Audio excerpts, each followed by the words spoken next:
नमस्कार साथियों, गौरव ज्ञान धारा में आपका स्वागत है। सबसे पहले तो क्षमा चाहता हूं क्योंकि 2 दिन क्लासेस नहीं डाल पाया।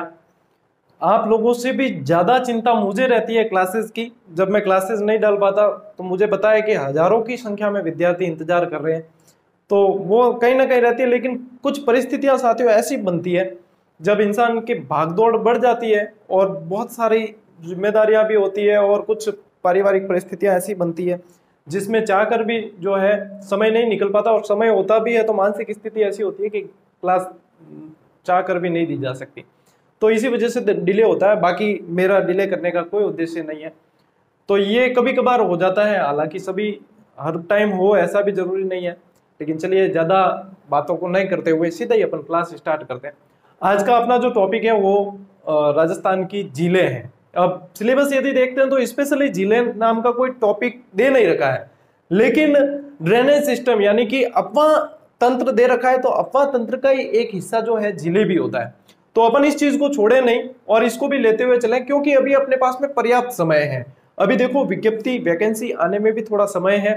अभी पूरी की पूरी जो है सिस्टम पूरा का पूरा रीट और इन पर फोकस्ड है। तो अभी थोड़ा समय है तो अपन इत्मीनान से आराम से चल सकते हैं। तो कई विद्यार्थी जैसे बार बार ये पूछते भी है, वे ही पूछते हैं जो रेगुलर नई क्लासेस देख रहे हैं, देख नहीं रहे, या फिर कहीं ना कहीं इधर उधर बार बार भटकते हैं, वे पूछते हैं। बाकी उनको जो रेगुलर है उन्हें पता है कि अपना सिस्टम किस तरीके से चल रहा है और किस तरीके से कोर्स पूरा होगा या नहीं होगा। ये प्रश्न पूछने की आवश्यकता ही नहीं है जो कंटिन्यू साथ में बने हुए हैं। कुछ अभ्यर्थी ये भी पूछ रहे थे कि सर आप फर्स्ट ग्रेड का बैच कब शुरू कर रहे हो, या फर्स्ट ग्रेड के अंदर ये क्लासेस सही है या नहीं, वीडियो के अंदर, पुलिस कांस्टेबल के अंदर। देखो साथियों, यहां तक कि यदि आप आरएस प्री भी देकर आए हो तो आपने स्तर देख लिया होगा क्लासेस का। न इतनी गहराई में भी नहीं ले जा रहा हूं मैं आपको कि आप वहां से गोता लगा के वापस बाहर नहीं निकल पाओ। ये इसके अंदर जो पढ़ा रहा हूं मैं टॉपिक, राजस्थान की किसी भी वैकेंसी के अंदर ये टॉपिक उस सिलेबस में है तो उसके अंदर आपके लिए ये सफिशियंट है। अब बार बार कमेंट करके उन्हें पूछना पड़ रहा है जो रेगुलर नहीं है, जिनमें नियमितता नहीं बनी हुई, क्योंकि हर क्लासेस के अंदर, हर क्लास के अंदर मैं कुछ ना कुछ संदेश देता हूं और जो भी स्टूडेंट्स की क्यूरी होती है उसके ऊपर बताने की कोशिश करता हूं। तो जो रेगुलर नियमित रूप से देखते हैं उनको पता है, बाकी जिसने स्किप कर करके देखा है तो उन्हें बार बार पूछना पड़ता है। अब हर कमेंट का जवाब भी नहीं दे पाते, क्योंकि हर कमेंट का जवाब दूंगा तो फिर क्लासेस नहीं दे पाऊंगा, समय की कमी रहती है। तो इस चीज को समझें, और जो मैं क्लास के बीच में भी यदि आपको कुछ बताता हूं तो उसको सुना करें ध्यान से, तो बार बार पूछने की आवश्यकता नहीं पड़ेगी। चलिए साथियों, आज का अपना जो टॉपिक है वो राजस्थान की झीलें हैं। लेकिन राजस्थान की झीलों को अपन सीधा ही शुरू नहीं करते हुए थोड़ा सा विश्व और भारत के संदर्भ में देखते हुए चलेंगे तो इसमें काफी सारी चीजें आपके कवर हो जाएगी, क्योंकि विश्व और भारत भी आपके पढ़ना ही है। तो इसको भी अपन कवर करते हुए चलते हैं। ये हर एग्जाम में काम आने वाले फैक्ट्स हैं। तो यहां से बेस से मैं उठा रहा हूं आपको, और बेस क्लियर करते हुए अपन आगे बढ़ रहे हैं। मेरा प्रयास जो रहेगा, मैं बेस्ट से बेस्ट, हर क्लास को बेस्ट से बेस्ट देने की कोशिश करूंगा। बस आप कितनी नियमितता रखते हैं, आप कितना समर्पण रखते हैं, आप कितना सहयोग बनाते हैं, वो आपके ऊपर है। बाकी मैं मेरी तरफ से क्लासेस में कोई भी कमी छोड़ने वाला नहीं हूं। तो राजस्थान की झीलों के संदर्भ में बात करें, सबसे पहली बात यह आती है कि झील है क्या। सीधी सिंपल भाषा में बताया जाए तो कोई जमीन पर बने हुए छोटे बड़े खड्डे हैं जिनके अंदर पानी भर जाता है। अब चाहे वो स्थायी हो चाहे अस्थायी हो, लेकिन खड्डों में पानी भर गया तो वो झील है। बस सिंपल, कहीं भी परिभाषा पूछी नहीं जाएगी आपको। समझने के लिए कि झीलें पढ़ रहे हैं तो झील है क्या, तो झील ही है। आपने वो गीत भी तो सुना होगा ना, ये झील सी नीली आंखें, आंखों का रंग सुनहरा। आंखों का रंग सुनहरे वाली तो कहीं ध्यान कैडी दिखती वेला ध्यान कौन मने, कि सुनहरी आंखें वाली देखी कौन। हाँ, लाइट पड़े नहीं सड़का माते रात रात गाया भैंसिया रे, जड़े सुनहरी आंखें जरूर दिखे, आ बात है। बाकी सुनहरी आंखें वाली यूं एडी कोई मैं देखी कौन। तो ये झील सी नीली आंखें, आंखों का रंग सुनहरा। अब झील सी नीली, देखो मैंने क्या बताया, जमीन के अंदर पड़े हुए छोटे बड़े खड्डे। झील सी नीली आंखें, झील जैसी आंखें हैं मतलब खड्डे हैं आंखों में, कैसी दिखती होगी। जब भी तो कहा है तारीफ करूं क्या उसकी जिसने तुझे बनाया। मतलब गीत में भी देखो 2 मीनिंग निकलती है, एक तो पॉजिटिव एक नेगेटिव। तो इसमें नहीं पढ़ना है। वैसे झीलें जो होती है सुंदर होती है, सुंदरता बढ़ाती है, इसीलिए ये गीत बनाया कि झील सी नीली आंखें, आंखों का रंग सुनहरा। चलिए राजस्थान की झीलों की प्रकृति देखो, इस झीलों को 2 आधार पर बांटा गया है। एक तो क्या है कि बनावट के आधार पर, बनावट के आधार पर कैसे, एक तो प्राकृतिक बन गई है, प्राकृतिक जैसे कोई उल्का पिंड गिर गया है उससे बन गई है, ज्वालामुखी के मुख से बन गई है, क्रेटर कल्डेरा ऐसे बन जाती है। तो ये तो होती है प्राकृतिक। कृत्रिम इंसानों द्वारा बनाई गई है, खोद के बनाई गई है, वहां पे झील बना दी, तो कृत्रिम झीलें हैं। तो बनावट के आधार पे दो तरह की, प्राकृतिक और कृत्रिम। प्राकृतिक यानी प्रकृति के द्वारा बनाई हुई प्राकृतिक, कृत्रिम जो इंसान ने बनाई है वो कृत्रिम। तो इसमें ज्यादा क्लियर करने की आवश्यकता नहीं है। प्राकृतिक के यदि उदाहरण देखे जाए तो विश्व के संदर्भ में यदि देखेंगे साथियों, तो उत्तरी अमेरिका की ग्रेट लेक्स, अफ्रीका की विक्टोरिया, अपने भारत की वुलर, डल, मानसरोवर, ये सारी की सारी प्राकृतिक झीलें हैं, इसमें कृत्रिमता कुछ भी नहीं है। और यदि कृत्रिम की बात करें तो भारत की सबसे बड़ी कृत्रिम झील गोविंद सागर, फिर राजस्थान की सबसे बड़ी जयसमंद, फिर राजसमंद, ये सारे उदाहरण यदि देखे जाए तो ये सारे कृत्रिम झीलों के उदाहरण है। तो इन उदाहरणों को भी कई बार पूछा जाता है कि कौन सी कृत्रिम है, कौन सी प्राकृतिक है। तो इन चीजों को अपन को ध्यान में रखना है कि कृत्रिम और प्राकृतिक। पहला जो प्रश्न बनता है वो टाइप ये है। दूसरी टाइप का प्रश्न है जल की प्रकृति के आधार पर। ये प्रश्न बहुत बनता है, नॉर्मल जो प्रश्न बनते हैं ऊपर ऊपर से वो यहीं से बन जाते हैं। तो इसमें देखो, खारे पानी की झीलें और मीठे पानी की झीलें। खारे पानी की झीलों की क्या विशेषता होगी, क्यों होती है खारी? खारे पानी की झीलों की विशेषता ये होती है कि उस झील में आकर नदियां गिरती है, लेकिन वो नदियां वापस वहां से बाहर नहीं निकल पाती, यानी निकासी की व्यवस्था बिल्कुल भी नहीं है। तो नदियां आती है जमीन से बहती हुई, तो नमक के जो कण होते हैं NaCl के, वो साथ में बहा कर लाती है, और वो बहा कर लाती है तो वो नमक जो है धीरे धीरे जमा होने लगता है झील के अंदर। अब वो नमक जमा होने से वो उसका खारापन जो है वो बना रहता है, वापस वो नमक निकल नहीं पाता, निकासी की व्यवस्था नहीं होती, तो निकल नहीं पाता है, तो वो खारापन उसका बना ही रहता है और वो खारे पानी की झीलें बन जाती है। मीठे पानी की झीलों के अंदर क्या होता है कि नदियां आती भी है और निकलने की व्यवस्था भी होती है, पानी के निकासी की व्यवस्था भी होती है। तो वो जो नमक बाई चांस बहा के लेकर भी आई है तो वो वापस निकल जाती है, नमक निकल जाता है वापस, तो वो उसका मीठापन बना रहता है। तो यही मेन अंतर होता है खारापन और मीठेपन का। अब खारेपन के और भी बहुत सारे कारण है। राजस्थान में तो जैसे 33 सागर के अवशेष हैं, अपने जो अरब सागर से चलने वाली जो हवाएं हैं वो नमक के कण लेकर आती है, साथ में मिट्टी के ऊपर एक परत बिछा देती है। फिर वहां से जो नदियां बहती है, आपने सांबर झील में 4 नदियां गिरती है, ये पढ़ा था आपने, खारू मेदू खादू सा ट्रिक बताई थी। तो उसके अंदर ये नदियां पानी लेकर आती है, फिर वो वापस निकालने की व्यवस्था नहीं होती है, वो जमा ही रहते हैं अंदर। तो ये मेन जो कारण होता है, ये कारण भी कई बार पूछे जाते हैं। इन कारण को अभी मैं जैसे यहाँ पे आपको बता दिया, समझा के बुक में इंक्लूड कर दूंगा व्यवस्थित रूप से, वो आपके समझ में आ जाएगा, ठीक है ना। तो ये चीजें खारापन और मीठेपन का ध्यान में रखना है। खारेपन के कारण कई बार पूछे जाते हैं, तो ये कारण यही है, ठीक है। अब बात करते हैं खारे पानी की झीलों में कुछ। तो विश्व की सबसे बड़ी खारे पानी की झील यदि पूछी जाए, सबसे बड़ी कैस्पियन सागर है कहाँ? यूरेशिया, यूरोप और एशिया के मध्य में। यूं कह दो कि यूरोप और एशिया को अलग करने वाली बीच में है, तो अलग करने वाली भी यही मानी जाती है, एक बीच वाला पॉइंट माना जाता है। वैसे मैं जब आपको महाद्वीप पढ़ाऊंगा बहुत अच्छी तरीके से ये चीजें वापस क्लियर करूंगा। एक बार अपन इसको टच करते हुए चल रहे हैं, ताकि अपना एक वो लय बनी रहे और एक पढ़ने का जो है आनंद आता है। जब अपन नियमित और सीक्वेंस से चलते हैं ना, तो एक वो आनंद अलग ही आता है, समझ में आती है सारी चीजें। मैं कोशिश ये कर रहा हूँ कि आप ऑनलाइन जरूर पढ़ रहे हो, लेकिन आपको महसूस ये हो कि आप जैसे ऑफलाइन ही पढ़ रहे हो, और आपके एक एक नोट्स बिल्कुल एक क्लियरिटी के साथ में, मतलब बिल्कुल समझ में आते हुए आपके बन जाए। चाहे कोई भी परीक्षा दो तो फिर इससे संबंधित जो अपन ने पढ़ ली उससे संबंधित कोई भी समस्या नहीं रहनी चाहिए। तो कैस्पियन सागर जो है विश्व की सबसे बड़ी खारे पानी की झील। यहाँ पे अपन झीलों को पढ़ते एक एक शब्द का मायने है। यदि आप थोड़े से भी शब्दों को फेर में फिर आप कमेंट करके पूछने लग जाओ, सर मैंने ये पढ़ा था, सर मैंने ये पढ़ा था, आपने पढ़ा है, लेकिन मैं 4-5 किताबों को पढ़कर, और ये जो आंकड़े मैं दे रहा हूँ ये ऑथेंटिक सोर्सेज से दे रहा हूँ साथियों। जैसे जो यूपीएससी की तैयारी के लिए बुक्स पढ़ते हैं उसके अंदर से आंकड़े, बाकी जो ऑथेंटिक मानी जाती है, जिनको प्रमाणिक मान सकते हैं, उनमें से आंकड़े देने की कोशिश करता हूँ। तो ये सारी जो है चीजें टकरा कर मैं देता हूँ आपको। तो ये चीज है, देखो सबसे बड़ी खारे पानी की बता दी, विश्व की सबसे खारी, इन दोनों में अंतर है। ये तो बताई थी सबसे बड़ी खारे पानी की झील और सबसे खारी झील, दोनों में अंतर है। ये सबसे खारी है, सबसे बड़ी नहीं है, लेकिन खारापन बहुत ज्यादा है।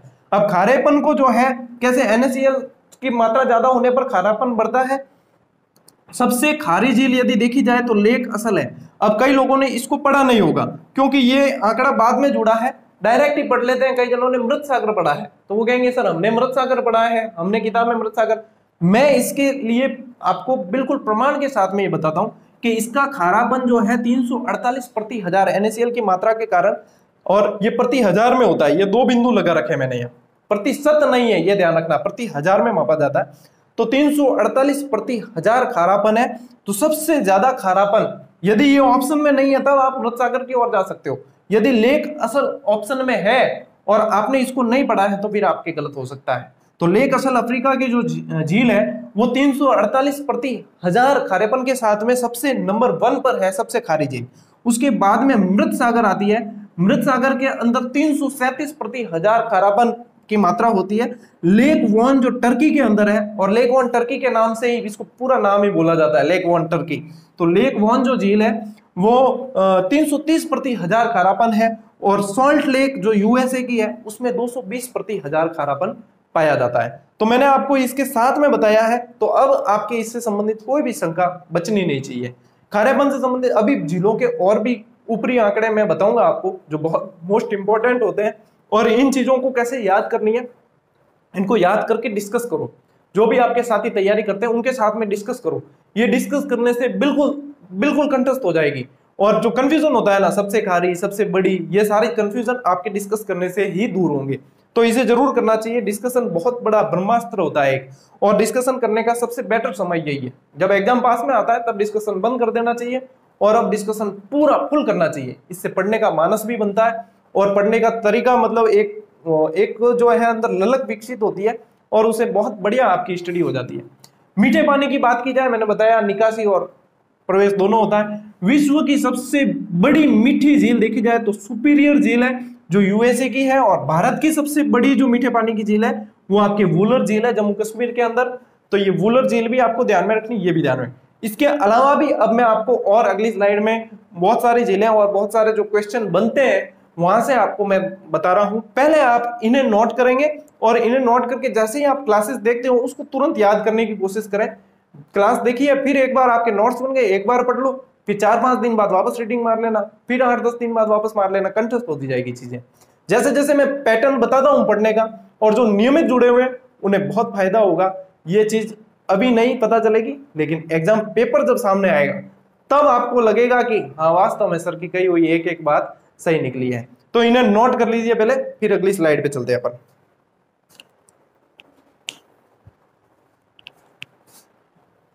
झीलें पढ़ रहे हैं तो साथियों मतलब बढ़िया से एकदम, जब पढ़ते हैं तो पूरी शिद्दत से और इत्मीनान से पढ़ेंगे। चिंता मत करो, मैं आपको एक एक प्रश्न दे दूंगा, और ऐसा भी नहीं है कि ये आपको याद नहीं होंगे। ये सारी चीजें जब यहाँ से शुरू करोगे तो झीलें बहुत अच्छा टॉपिक लगेगा।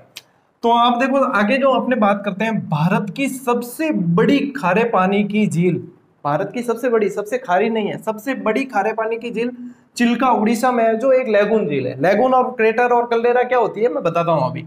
तो चिल्का उड़ीसा, ये ध्यान रखें, भारत की सबसे खारी झील पंचभद्रा, ये बाड़मेर के अंदर है। अब इसे ही पचपद्रा भी कहते हैं, ये ध्यान रखना।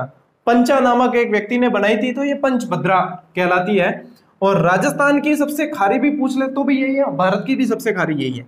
राजस्थान की सबसे बड़ी खारे पानी की झील यदि पूछी जाए तो साथियों सांबर है। 3 जिलों की सीमा बनाती है, जयपुर, नागौर और अजमेर। सांबर को विस्तृत तरीके से पढ़ेंगे अभी अपन। तो ये ध्यान रखना कि सबसे बड़ी खारे पानी की पूछ ले तो सांबर की तरफ जाना है।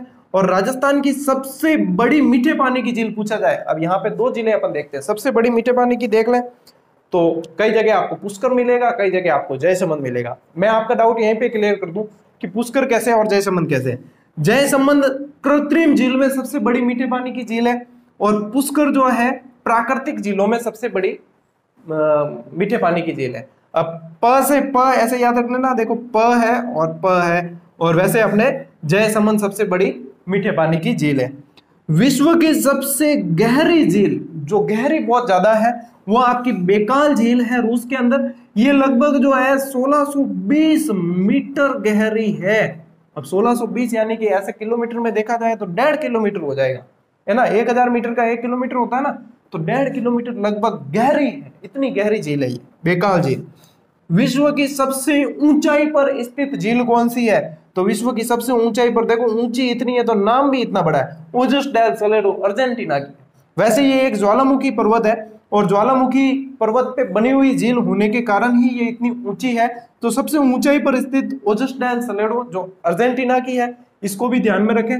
फिर बात करते हैं विश्व की सबसे नीची झील। नीची का मतलब गहरी नहीं होता है, इस बात को ध्यान रखें, गहरी अलग होती है, नीची अलग होती है। तो सबसे नीचाई परिस्थिति या नीची झील जो है वो मृत सागर है, अफ्रीका वाली, वही अभी खारे पानी में पड़ी थी, वही है। भारत की सबसे ऊंची झील, भारत की सबसे ऊंचाई पर स्थित देखी जाए तो देवताल, ये ताल नाम की जो भी झीलें आती है ज्यादातर हिमाचल प्रदेश में ही है, ठीक है ना। तो इस चीज को भी थोड़ा ध्यान रखें। और ये नाम देखो कैसा है, लोचुमा, सिक्किम के अंदर है। तो इन दोनों में से देखो आयोग द्वारा दोनों को एक एक बार सही माना गया है, तो इसीलिए मैंने दोनों इंक्लूड किया है। दोनों ऑप्शन में आता है ना तो प्रश्न डाउटफुल हो जाता है, फिर वहां न तो लॉस है न अपने को फायदा है। लेकिन इन दोनों को ही ध्यान में रखना। लोचुमा सिक्किम की है, अलग अलग पुस्तकों में भी देखा मैंने, तो अलग अलग पुस्तकों में अलग अलग दोनों के नाम अलग अलग दे रखे हैं, इसलिए मैंने दोनों नाम आपको बता दिए। और राजस्थान की सबसे ऊंची झील बात की जाए तो नक्की झील है। नक्की झील के बारे में, वैसे तो ये क्रेटर झील है, लेकिन कहा जाता है कि इसका निर्माण देवताओं ने करवाया, नाखून से करवाया, इसलिए नक्की झील एक रात में बताते हैं कि इसको खोद दी गई। 125 मीटर गहरी है ये, एक गहराई इसकी 125 मीटर बताते हैं। तो बात करें राजस्थान की सबसे नीची झील, तो सबसे नीची झील तलवाड़ा झील है। आपने अपन ने पढ़ी है, हनुमानगढ़ के अंदर बनी हुई तलवाड़ा झील, गग्गर नदी पड़ी थी ना, उस समय बताया थी। और विश्व की सबसे ऊंची नौका गम्य, नौका यानी नाव, नाव चलाने लायक, तो ऐसे प्रश्न को घुमाकर ऐसे भी दिया जा सकता है कि विश्व की सबसे ऊंची झील जो पर्यटन की दृष्टि से महत्वपूर्ण है, क्यों, नौका कौन चलाएगा, पर्यटन होंगे तभी तो नावें चलेगी। तो नौका गम्य झील यदि पूछी जाए तो आपके कौन सी हो जाएगी, टिटिकाका, ठीक है। अब नौका गम्य, नौका यानी कि नाव चलेगी, तो कोई ना कोई टिकट काटेगा। नाव में बैठने के लिए अपन जाते हैं पर्यटन स्थलों पे तो टिकट लेना पड़ता है, तो टिकट काटता है, टीटी कह देते हैं अपन, वैसे तो टिकट चेकर टीसी होता है, लेकिन टीटी कह देते हैं। तो टिटिकाका, टिटिकाका का है, पेरू और बोलिविया की सीमा पर है। तो इसको याद रखें कि विश्व की सबसे ऊंची नौका गम्य कौन सी है, तो टिटिकाका। टिटिकाका टिकट काट के नौका में बिठा दिया, तो ये है टिटिकाका। और यदि राजस्थान में ये प्रश्न पूछा जाए तो फिर वापस नक्की आएगा, क्योंकि नक्की झील में नौकाएं चलती है, माउंट आबू के अंदर है, ठीक है ना। फिर झील के अंदर झील, ये देखो एक झील है और उसके अंदर वापस झील बनी हुई है, ये प्रश्न एक बार बना है। तो झील के अंदर झील आपको सीधा ही याद रखना है, मैनीटू झील। मैनीटू झील ऐसी है, इसकी विशेषता है कि ये झील के अंदर झील है, तो मैनीटू झील। ये सारे के सारे तथ्य आपके यूं के यूं काम आने वाले हैं, क्योंकि आपको विश्व और भारत दोनों पढ़ने हैं। तो ये यहाँ पे आप अपन लेते हुए चल रहे हैं, तो वहां पे बिल्कुल भी समस्या नहीं आएगी। और ये सारे यहाँ से जब प्रश्न आप सही करते हो ना, तो यूं समझ लो कि आप बाकी अभ्यर्थियों से आगे रह जाओ, आगे निकल जाओगे। तो ये चीजें हैं, इनको नोट करो साथियों। फिर अगली स्लाइड में चलते हैं, अभी और भी बहुत कुछ आपको देना है, इन्हें नोट करो जल्दी से फटाफट। अगली स्लाइड में साथियों अपन पढ़ते हैं, मैंने आपको बताया कि मैं आपको कुछ चीजें समझाऊंगा अभी इसमें कि क्यों इन्हें क्रेटर कहते हैं, क्यों इन्हें कल्डेरा कहते हैं, लैगून झील क्या है, तो इन्हीं समझते हैं अपन। समझते हुए आगे बढ़ते हैं। जो क्रेटर जो होती है साथियों, जैसे ज्वालामुखी होता है अपना, ज्वालामुखी के छोटा जो मुख होता है उसको निर्मित, वो कभी बाद में फिर झील में बदल जाता है, तो वो कहलाती है आपके क्रेटर झील। क्रेटर यानी कि छोटा मुख से निर्मित, तो ज्वालामुखी के छोटे मुख से बनी हुई झील जो होती है वह आपके क्रेटर झील होती है। बार बार जब पढ़ते हो ना तो ये क्रेटर कल्डेरा, क्रेटर कल्डेरा कई जगह लिखा आता है, लेकिन हम उसे सिर्फ रटते हैं, कभी देख समझा नहीं कि ये है क्या। और कल्डेरा को काला डेरा भी लिखा मिलेगा कहीं। तो बड़े ज्वालामुखी के मुख से बनी हुई झील होती है वो कल्डेरा झील। जैसे पुष्कर झील है ना, वो एक तरह की कल्डेरा झील है। नक्की झील है अपनी, वो एक तरह की क्रेटर झील है। तो ये सारी चीजें जो है वो अपन को समझनी चाहिए। लैगून या कयाल क्या है, ये भी एक तरह की झील है, लेकिन इसको ऐसे समझते हैं कि जैसे कोई समुद्र है, अब समुद्र का जो जल है वो कई स्थल के अंदर तक आ गया, और फिर स्थल की एक मतलब जो स्थल भूमि होती है, जो जमीन होती है, उसकी एक बॉर्डर बन जाती है और उसके अंदर वो झील का निर्माण हो जाता है। समुद्र का ही पानी आया था और वो झील में बदल गया, वो कोई ऐसा जम जाती है मिट्टी और उसके बाद में झील में बदल गया, वो आपके कहलाती है लैगून झील। और इसे ये सबसे ज्यादा देखी जाए तो केरल के अंदर है, और केरल में इसे कहा जाता है कयाल नाम से जाना जाता है। तो लैगून झील जैसे अपनी मैंने बताई थी आपको कि चिल्का एक तरह की लैगून झील है, उड़ीसा में है चिल्का, सबसे बड़ी झील है, और लैगून झील है एक तरह की। तो ये चीज भी आपके यहाँ पे क्लियर हो जाएगी। मैंने बोर्ड पे भी लिख दिया है ताकि आप स्क्रीनशॉट लोगे या मैं हटूंगा सामने से तब आप अच्छे से नोट्स बना सको, इसलिए सारी चीजें मैं बोर्ड पे आपके लिए लिख देता हूं। और अब बात करते हैं, ये चीजें साथियों ऐसी है कि बहुत मेहनत लगती है इसके अंदर, और ये मतलब एक जगह पर ये चीज मैं आपको दे रहा हूं, इसके अंदर वास्तव में बहुत मेहनत लगती है। इसलिए मैं कहता हूं आपको बार बार कि आप शेयर किया करें या फिर अपने जो भी साथी हैं उन तक, पढ़ने वाले तक, क्योंकि जितने पढ़ने वालों के पास में पहुंचता है तो हमारा मनोबल और बढ़ता है, हम और मेहनत करते हैं। ये तो सिर्फ मतलब इसमें बता रहा हूं, जब आपके सामने मैं जिस वन लाइनर पर जिस पे काम कर रहा हूं, वैसे 3-4 प्रोजेक्ट अलग अलग चल रहे हैं, लेकिन जो वन लाइनर वो मेरा ड्रीम प्रोजेक्ट है एक तरह का, उस पर जो कार्य कर रहा हूँ वो वास्तव में मुझे भी लग रहा है कि वो जब किताब आएगी तब विद्यार्थियों को कितना फायदा होगा, ये विद्यार्थी जब उसे देखेंगे तभी पता चलेगा। इसलिए मैं उसमें किसी भी प्रकार की जल्दबाजी नहीं कर रहा हूँ, अपना पूरा समय उसको दे रहा हूँ। और उसमें ऐसी कई चीजें हैं आपको जो मतलब एक तरह से यूं कह सकते हो कि हिडन सरप्राइज है कई सारे, तो वो जब आप देखोगे तो वास्तव में आपका दिल खुश हो जाएगा। उसके अंदर मैं वास्तव मेहनत अच्छी कर रहा हूँ, तो इसलिए आपको कहता हूँ कि उसके लिए इंतजार करें। और बाकी जो 2-4 प्रोजेक्ट और हैं वो जल्दी मैं आपको बताता रहूंगा बीच बीच में। तो ये देखा जाए तो महाद्वीपों के अंदर कौन कौन सी सबसे बड़ी झीलें हैं, तो वो ये है कि कौन से महाद्वीप की कौन सी सबसे बड़ी झील है।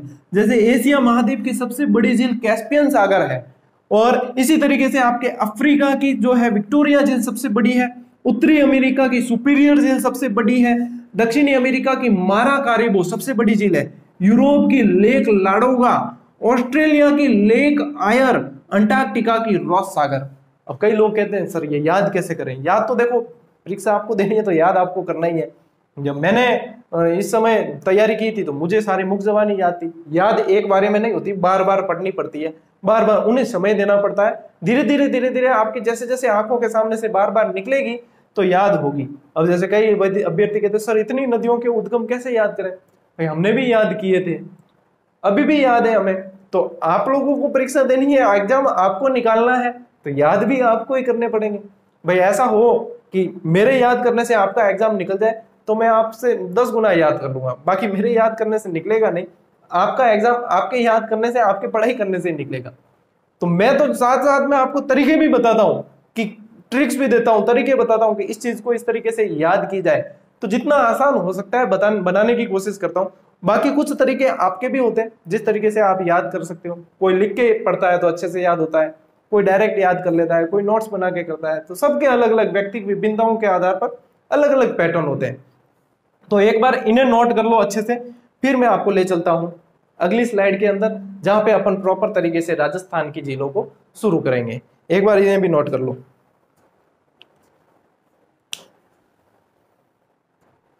साथियों, राजस्थान के एग्जाम में जो प्रश्न बनता है उसमें सबसे ज्यादा प्रश्न देखे जाते हैं जो सीधा ही पूछ लिया जाता है कि निम्न में से कौन सी खारे पानी की झील है या खारे पानी की झील नहीं है। तो उसके लिए यदि अपन ट्रिक से याद कर लें तो अपने हमेशा के लिए मतलब टंटा ही खत्म हो जाएगा कि कौन सी है और कौन सी नहीं है। अब इसकी भी मैं आपको 2 ट्रिक दूंगा, जो भी आपको आसानी से याद हो जाए उसे याद कर लेना। एक बार ट्रिक याद हो जाएगी तो इसमें हमेशा के लिए आपकी झंझट खत्म हो जाएगी। तो सबसे पहली जो ट्रिक है साथियों वह है लूण का पॉपकॉर्न साफ करे डैडी। बिल्कुल आसान है, लूण का पॉपकॉर्न। देखो पॉपकॉर्न में नमक होता है, लूण को वैसे मारवाड़ी में लूण बोला जाता है नमक को। तो लूण का पॉपकॉर्न और उसको साफ करें कौन? डैडी जी कर रहे हैं। आजकल डैडी और ये तो डैडी मम्मा तो नॉर्मल प्रचलन में आ गए हैं सब, तो ऐसा कोई औकड़ भी नहीं लगेगा आपको कि ऐसा है। तो लूण का पॉपकॉर्न साफ करें डैडी। तो सबसे पहले यहां से अपन निकाल देते हैं लूणकरणसर, उत्तरी राजस्थान की एकमात्र झील मानी जाती है। यहां से आ जाएगी आपके कावोद झील, कावोद। यहां से आ जाएगी आपके पोखरण झील, ठीक है। यहां से आ जाएगी आपके कछोर झील, कछोर ही ले लेता हूं, वैसे कुचामन भी है, कुचामन ले लेते हैं। एक से कुचामन लेनी है अपन को, एक से कछोर लेनी है, ठीक है।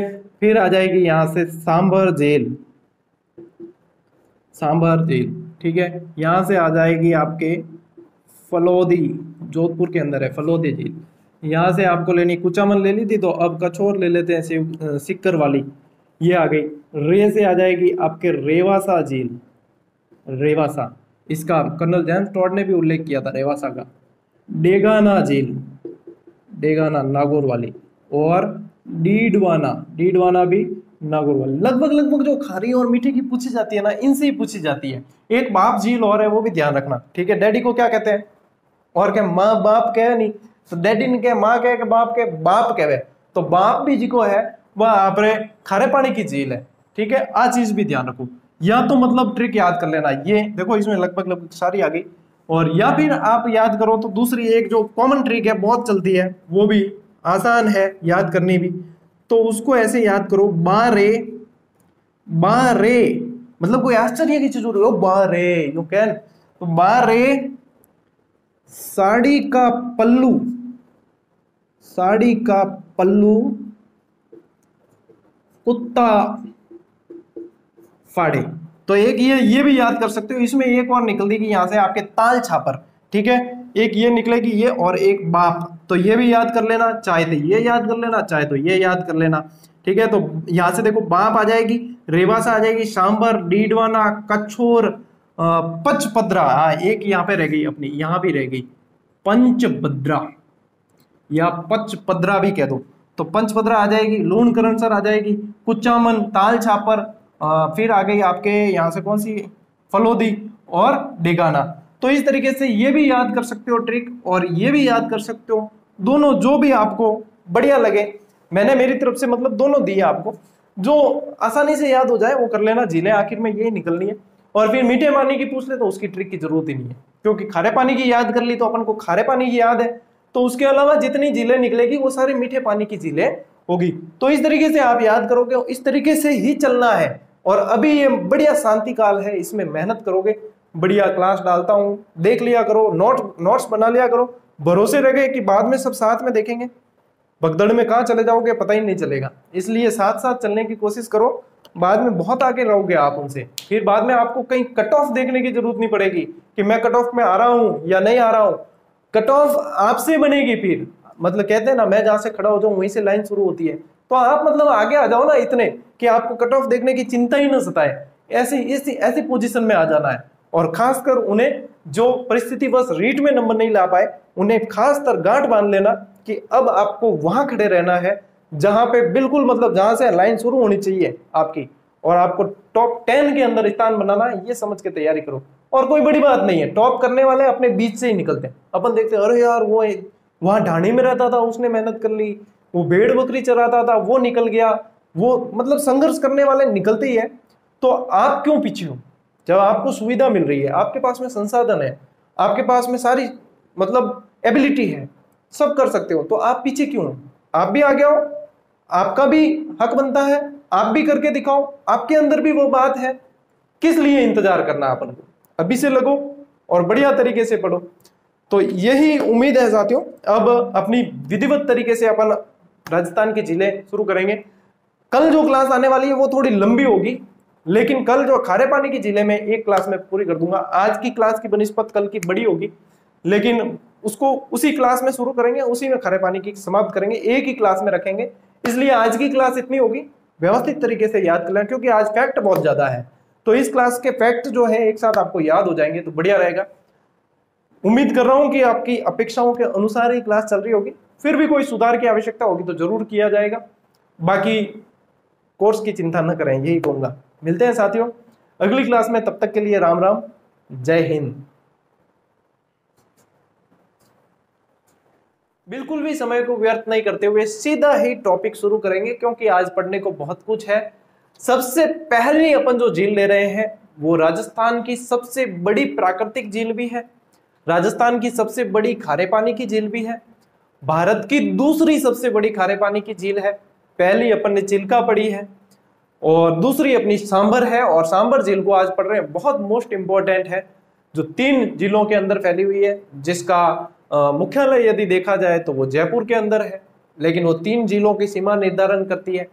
आइए शुरू करते हैं सांबर झील को, और एक एक चीज को कैसे याद रखना है उस चीज को भी देखते हैं साथ में।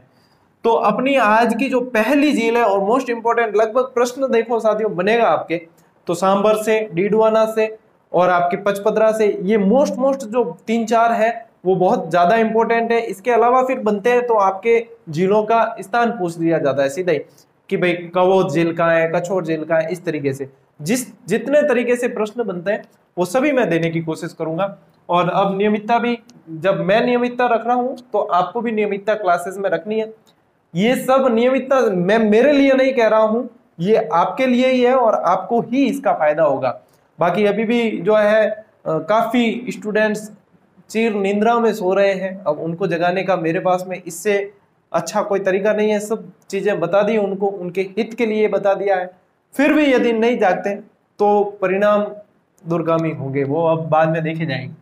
चलिए, ये वैसे साथियों प्राकृतिक झील है। सांबर झील कैसी है? प्राकृतिक झील है ये, लेकिन बिजोलिया शिलालेख कहता है कि ये कृत्रिम झील है। बिजोलिया शिलालेख कहता है कि इसका निर्माण वासुदेव ने करवाया है। अब दोनों फैक्ट अपन को पढ़ने पड़ते हैं। तो बिजोलिया शिलालेख के अनुसार इसका निर्माण किसने करवाया है? वासुदेव ने। लेकिन ये भूगोलवेत्ता कहते हैं कि ये कैसी है? प्राकृतिक झील है। जो प्राकृतिक सबसे बड़ी झील है वो अपनी सांबर ही जानी जाती है। तो आप देख लो, देखो मीठे पानी की यदि कहेंगे तो पुष्कर जानी जाएगी प्राकृतिक में सबसे बड़ी, लेकिन सांबर है। दोनों फैक्ट बता दिए हैं और दोनों आपको, यदि वासुदेव का कोई पूछेंगे तो सीधा बिजोलिया शिलालेख का कहकर ही पूछा जाएगा, और नहीं तो प्राकृतिक। यहां से प्रश्न वैसे बनता नहीं है, सीधा बता दूं, वासुदेव से बन जाता है। बाकी ये आपको यहाँ से प्रश्न जहां से बनेगा वो भी मैं बताता हूँ कि कहां से प्रश्न बनता है। अब ये भारत की दूसरी सबसे बड़ी झील है, ये फैक्ट हमें याद रखना है। लेकिन जो एग्जाम का पैटर्न चल रहा है उसके अकॉर्डिंग यहां से भी प्रश्न बनने की संभावना कम रहती है। यहां से प्रश्न बन सकता है, देश के कुल नमक का ये 8.7% उत्पादन सांबर झील से होता है। बहुत बड़ा हिस्सा है एक ये। तो 8.7% उत्पादन जो है नमक का, देश के कुल नमक का, वो यहां से होता है। ये इंपॉर्टेंट फैक्ट है। ये आयताकार झील है साथियों, कई जगह इसे अंडाकार भी बताया गया है, लेकिन आयताकार झील है, इस चीज का ध्यान रखें। अब जो परीक्षा का पैटर्न चल रहा है उसमें आपको अक्षांश और देशांतरीय विस्तार पूछा जा सकता है, क्योंकि पैटर्न जिस तरीके से चल रहा है तो अक्षांशीय देशांतर विस्तार पूछ लेते हैं तो न ज्यादा कोई कठिन भी नहीं है और न एकदम इजी भी नहीं है। तो ये मतलब प्रश्न बनने की संभावना यहाँ से बहुत बनती है। और ये जो चीज दे रखी है ये ऑथेंटिक सोर्स, जैसे कि आपके LR भल्ला है, HM सक्सेना है, इन सभी में ये अक्षांशीय और देशांतरीय विस्तार दे भी रखा है। तो यदि ऑथेंटिक सोर्स से भी प्रश्न बनता है तो यहाँ पे ये प्रश्न इंपॉर्टेंट हो जाता है। तो अक्षांशीय विस्तार यदि देखा जाए साथियों इसका, तो 27 डिग्री से 29 डिग्री के मध्य फैली हुई है ये, और 74 डिग्री से 75 डिग्री देशांतर के मध्य है। अब इसका मतलब ये नहीं है कि फिक्स 74 से फिक्स देशांतर तक फिर आप कहोगे कि 111 किलोमीटर लंबी है क्या, नहीं, लेकिन ये रेखाएं इसको प्रभावित करती है, इनके मध्य है ये चीज आपको ध्यान में रखनी है, ठीक है। अब इनकी चौड़ाई देखी जाए इसकी तो 3 किलोमीटर, कहीं पे 3 किलोमीटर चौड़ी है, कहीं पे 12, अधिकतम 12 किलोमीटर चौड़ी है। और लंबाई देखी जाए तो 32 से 36 है, वैसे 32 ज्यादा ऑथेंटिक है, तो 32 किलोमीटर तो ये लंबी है और 3 से 12 किलोमीटर तक चौड़ी है, मतलब किलोमीटर में है झील। आप अंदाजा लगा सकते हो कि कितनी बड़ी झील होगी जो किलोमीटर के अंदर फैली हुई होती है। तो ये इसकी लंबाई और चौड़ाई है, ये भी आपको ध्यान रखना है। ये कुल मिलाकर 3 जिलों में फैली हुई है, जयपुर, नागौर और अजमेर। अब ये तीनों आपको ध्यान में रखने, कई विद्यार्थियों के ध्यान में सिर्फ जयपुर ही होता है, तो कईयों के ध्यान में अजमेर होता है और कईयों के ध्यान में नागौर होता है। ये कंफ्यूजन मेरे भी हुआ था कई बार, जब मैं बहुत अच्छी मेरी उस समय रीट के समय तैयारी चल रही थी, तो ये डिस्कशन करते थे ना, तो ये कंफ्यूजन दूर होते थे फिर, क्योंकि मैं जैसे जिद करने लग गया कि नहीं ये तो जयपुर में, अगला कहता नहीं मैंने नागौर पढ़ा है। फिर जब उसकी गहराई में जाते हैं तब पता चलता है कि ये तीनों के मध्य स्थित है, तो तीनों के अंदर इसका थोड़ा थोड़ा भाग है, और जिसका जो मुख्यालय है वो जयपुर के अंदर है, फुलेरा में बताया जाता है। तो ये आपको ध्यान में रखना है, ठीक है। इसके अंदर 4 नदियां गिरती हैं। इस क्लास से पहले जो नए विद्यार्थी है वो ध्यान दें कि पहले 20 क्लासें डल चुकी है सेकेंड ग्रेड के पेपर की, बिल्कुल सिलेबस के अकॉर्डिंग और बिल्कुल व्यवस्थित रूप से डाली हुई। उनमें देखें, उनमें बहुत सारे फैक्ट दिए हैं, बहुत सारी चीजें दी है, बहुत सारी ट्रिक्स दिए है, याद करने के तरीके दिए हैं, तो वे पढ़ते हुए आए यहाँ पे, तब आपका जो फ्लो बनेगा, और वो जो फ्लो बनेगा उस फ्लो को यदि जारी रख लिया तो आपको फिर कोई नहीं रोक सकता, सफल होने से कोई नहीं रोक सकता, ठीक है ना। अब 4 नदियां गिरती है ना, इसलिए पिछली क्लास मुझे यहाँ पे कहने याद आई, क्योंकि 4 नदियां गिरती है, इसकी ट्रिक मैं बहुत बार बता चुका हूं और काफी विद्यार्थियों को याद भी होगी कि हाँ सर आपने बताई थी, खारू मेतु खादूसा, खारू मेतु खादूसा। अब यहाँ पे मैं डिस्क्राइब नहीं करूंगा क्योंकि पिछली क्लासों में 2-3 बार डिस्क्राइब कर चुका हूं, फिर भी यहाँ पे बता देता हूं, लिखूंगा नहीं। खारी रूपनगढ़ मेन था और खंडेला गिरती है सांबर के अंदर। और ये कई बार प्रश्न बनाया, बहुत अच्छा प्रश्न बनता है यहाँ से, और विद्यार्थी काफी कंफ्यूज होते हैं क्योंकि इस तरीके से याद किया हुआ नहीं होता है। और ऑप्शन तो अपन को पता है कि चारों ऑप्शन जब सामने आते हैं ना, चारों अपने ही लगते हैं। किसको किसके साथ भेदभाव किया जाए, किसको निकाला जाए बाहर, ये तो सभी अपने हैं, इनमें से कोई उत्तर है। और फिर वहां पे वही बकरी डब्बे में आ जाती है, सीधी सीधी सी बात यही है, ठीक है ना। उपनाम, बहुत प्रश्न बनते हैं। ये उपनाम से देवयानी तीर्थ के नाम से प्रश्न बना था जब मैं पटवारी का एग्जाम देने गया था, 2013-14 की बात है, लगभग पीटीटी से जस्ट पहले की बात है। उस समय देवयानी तीर्थ वाला सवाल बना था और उससे पहले तक ये सवाल किताबों में नहीं आता था। इसके बाद में सभी किताबों में ये सवाल आने लग गया। तो उस समय ये नया नया सवाल था कि देवयानी तीर्थ के नाम से किसे जाना जाता है, सांबर जेल को जाना जाता है। अब देवयानी ऐसे देखा जाए तो शुक्राचार्य से एक ये भी अलग कहानी है, लेकिन यहाँ पे नहीं बताऊंगा पूरी, क्योंकि यदि यहाँ बताने जाऊंगा तो क्लास बहुत ज्यादा लंबी हो जाएगी और इसका अपने एग्जाम और सिलेबस से कोई मतलब नहीं है। अभी यहाँ पे सिर्फ ये रखना है। वैसे शुक्राचार्य की बेटी से संबंधित कहानी है जो देवयानी से संबंधित है, तो ये याद रखें कि देवयानी तीर्थ के नाम से इसे जाना जाता है। इसे तीर्थों की नानी कहा जाता है। किसे, सांबर झील को तीर्थों की नानी कहा जाता है। अब तीर्थों की नानी, तीर्थों का मामा, तीर्थों का भांजा, पूरा परिवार है तीर्थों का अपने राजस्थान के अंदर। तो तीर्थों का मामा पुष्कर को कहा जाता है, तीर्थों का भांजा मचकुंड धौलपुर को कहा जाता है। ये सारी चीजें आपको ध्यान में रखनी होगी और सारी चीजें ऐसी की ऐसी, मैं मतलब ये जो मिलते जुलते जो फैक्ट निकलते हैं ना, वो उसे जो बुक वन लाइनर पे जिसपे उस पे काम चल रहा है वो उसके अंदर बता देता हूँ मैं बीच में। हालांकि मेरे को सरप्राइज रखनी है ये चीजें, लेकिन फिर भी बता दी जाती है कि उसके अंदर मतलब जैसे मिलती जुलती चीजें आती है तो मैं तुरंत ही उसे वहीं जोड़ने की कराऊं, ताकि विद्यार्थियों के दिमाग में मतलब क्या होता है कि जैसे तीर्थों की नानी पढ़ा तो दूसरा सीधा फैक्ट आता है, तीर्थों का भांजा मैंने कहाँ पढ़ा था, तो वो तुरंत पास में मिल जाएगा, तो वो कंठस्थ भी हो जाएगा और वहीं पे डाउट क्लियर होते हुए आगे बढ़ेंगे। तो ये चीज वहीं पे आपको साथ साथ मिलेगी वो सारी चीजें। तो मैंने बता दिया आपको यहाँ पे भी कि तीर्थों का मामा, तीर्थों का भांजा, ऐसे ये भी याद रखना है। अकबर की विवाह स्थली कहा जाता है। अकबर यहाँ पे आया था और विवाह स्थली आपको पता, पूरी बारमल वाली कहानी है हिस्ट्री के अंदर, चलो आपको फिर बताऊंगा डिटेल के अंदर। तो हरकाबाई से विवाह किया था और अकबर की विवाह स्थली सांबर कहलाती है, ठीक है ना, ये भी ध्यान रखना। अकबर जब आता था अपने चिश्ती साहब की दरगाह पे आते थे, अकबर आता था तो अकबर क्या है कि यहाँ पे रुकता था, यहाँ पे आराम के लिए रुकता था सांबर के किनारे, ठीक है ना। तो इस वजह से ये फिर बाद में विवाह भी इसका यहीं पे हो गया। दादू की तपोस्थली के नाम से भी इसे जाना जाता है। वैसे संत दादू पढ़ेंगे जब रीट में था, हालांकि पढ़ाया था, लेकिन सेकंड ग्रेड में वापस पढ़ाऊंगा आपको, तब अपन पढ़ेंगे। इनके पंच तीर्थ है, उसकी भी ट्रिक है, नरा आशा बरो कल्याण, फिर इनके 52 स्तंभ, 152 शिष्य थे वगैरह, जो भी सुंदरदास गरीबदास, सारे सब कुछ पढ़ाऊंगा, छोड़ूंगा कुछ भी नहीं, लेकिन पढ़ेंगे इत्मीनान से अपने। मतलब ये मारवाड़ी में क्या तकड़ नहीं करनी, हिंदी में और मिक्स भाषा में कहते तो उतावल नहीं करनी, ठीक है ना। उतावलापन ज्यादा अच्छा नहीं है। अभी अपने पास में समय है और समय को देखते हुए मैं चल रहा हूं। जैसे ही विज्ञप्ति आएगी अपन एक्सीलरेटर पर पैर रख देंगे, फिर एक्सीलरेटर दबाएंगे कि अब जो है एक्सीलरेटर की दबाने की आवश्यकता है। तब तक आराम से बढ़िया जिस तरीके से चल रही है हाथों हाथ याद करते जाओ, आप 100% बेनिफिट में हो, ये चीज ध्यान में रखना। 1990 में रामसर साइट, जो नम भूमि आर्द्र भूमि की सूची होती है, उसके अंदर इसको जोड़ा गया। आर्द्र भूमि के उनकी काफी स्थान जो है उसके अंदर जोड़े जाते हैं। अपने ईरान के अंदर इसका मुख्यालय है और ये सारे उसके अंदर जोड़े जाते हैं। तो 1990 में रामसर साइट सूची में जोड़ा गया है। इस चीज को आपको यहाँ पे ध्यान रखना है। मोस्ट इंपोर्टेंट प्रश्न जो बता रहा हूं वो अब है कि केंद्र सरकार का उपक्रम यहाँ पे जिसमें नमक निकाला जाता है हिंदुस्तान सॉल्ट कंपनी के नाम से, और राज्य सरकार का जो उपक्रम है वो सांबर सॉल्ट लिमिटेड के नाम से है। लेकिन ये प्रश्न जब आ जाता है तो 90% लोग गलत करके आते हैं कि केंद्र सरकार का कौन सा है और राज्य सरकार का कौन सा है। आज मैं आपको इसकी एक तरीका बताता हूं याद रखने का। देखो, केंद्र यानी कि भारत, पूरे भारत की बात हो रही है, देश की बात हो रही है, और देश की बात हो रही है तो देश का अपने नाम एक बार है, आपको पता है हिंदुस्तान नाम है। हिंदुस्तान, जब भारत की पूरी समग्र बात हो रही है, राजस्थान की बात नहीं, केंद्र सरकार यानी भारत सरकार है, तो हिंदुस्तान सॉल्ट लिमिटेड लिखा आता है तो भारत का नाम हिंदुस्तान है, तो हिंदुस्तान सॉल्ट लाता है, तो ये ध्यान रखना।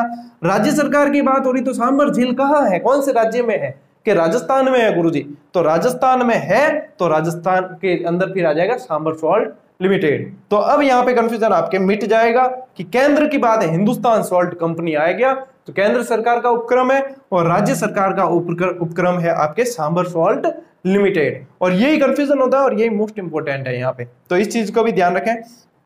ये झील जल विभाजन का कार्य करती है। जल विभाजन का कैसे?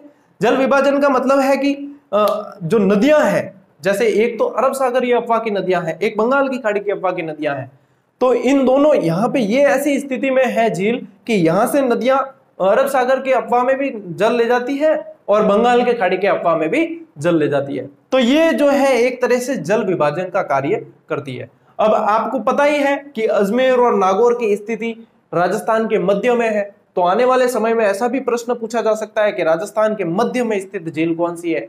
मतलब प्रश्न बनता किस लैंग्वेज से है उसके ऊपर है। थोड़ी बहुत एग्जामिनर रोचक बनाने के लिए लैंग्वेज घुमा देता है, तो वो आपको स्थिति ध्यान में रखनी है। सारी चीज बता दी इसके अंदर कि ये फैक्ट जो बनते हैं सांबर झील से लिमिटेड, सांबर झील से रिलेटेड जो फैक्ट्स बनते हैं वो ये सारे बनते हैं। अब इसके अंदर प्रश्नों का स्तर यदि देखा जाए तो मैंने पूरे ही कवर करने की कोशिश की है, लेकिन और भी यदि इसमें से प्रश्न बनते हैं तो फिर उनको भी अपन छोड़ेंगे नहीं। टेस्ट सीरीज और बुक के अंदर यदि कुछ अच्छा और बहुत अभी तो निकलते हैं वैसे, लेकिन उसको भी अपन छोड़ेंगे नहीं, उनको भी इंक्लूड कर देंगे। तो अभी आप क्या करेंगे, आप या तो स्क्रीनशॉट लेके या फिर पॉज करके इनके नोट्स बना लीजिए और फिर चलते हैं अगली स्लाइड में। आज खारे पानी की झीलें अपन पूरी करने वाले हैं। आप पहले नोट्स बनाइए इसके।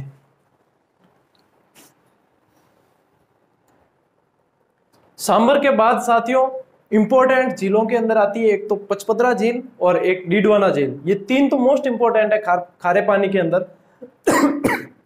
सॉरी, यदि ये कहूं कि खारे पानी से प्रश्न बनते हैं और 70% प्रश्न जो कहे इन तीन जिलों में से बनते हैं तो कोई गलत नहीं होगा। तो ये बहुत मोस्ट इंपोर्टेंट तीनों जिले। अब पचपदरा झील जो है आपके बाड़मेर जिले में है। बाड़मेर से भी लगभग जिला मुख्यालय से देखा जाए तो 100-120 किलोमीटर दूर है। और डीडवाना झील जो है वह नागौर जिले के अंदर है। अब दोनों के अंदर जो जो प्रश्न बनते हैं वो आपको बताता हूं और इन्हें याद कैसे रखना है वो भी चीज बताता हूं। देखो, पचपदरा कह दूं या पंचभद्रा भी कह सकते हो, भद्रा भी कई जगह आपको लिखा हुआ मिलेगा, पंचभद्रा भी लिखा हुआ मिलेगा, पचपदरा भी लिखा हुआ मिलता है। तो अब ये पचपदरा जो नाम पड़ा है, एक पंचा नामक भील था यहाँ पे।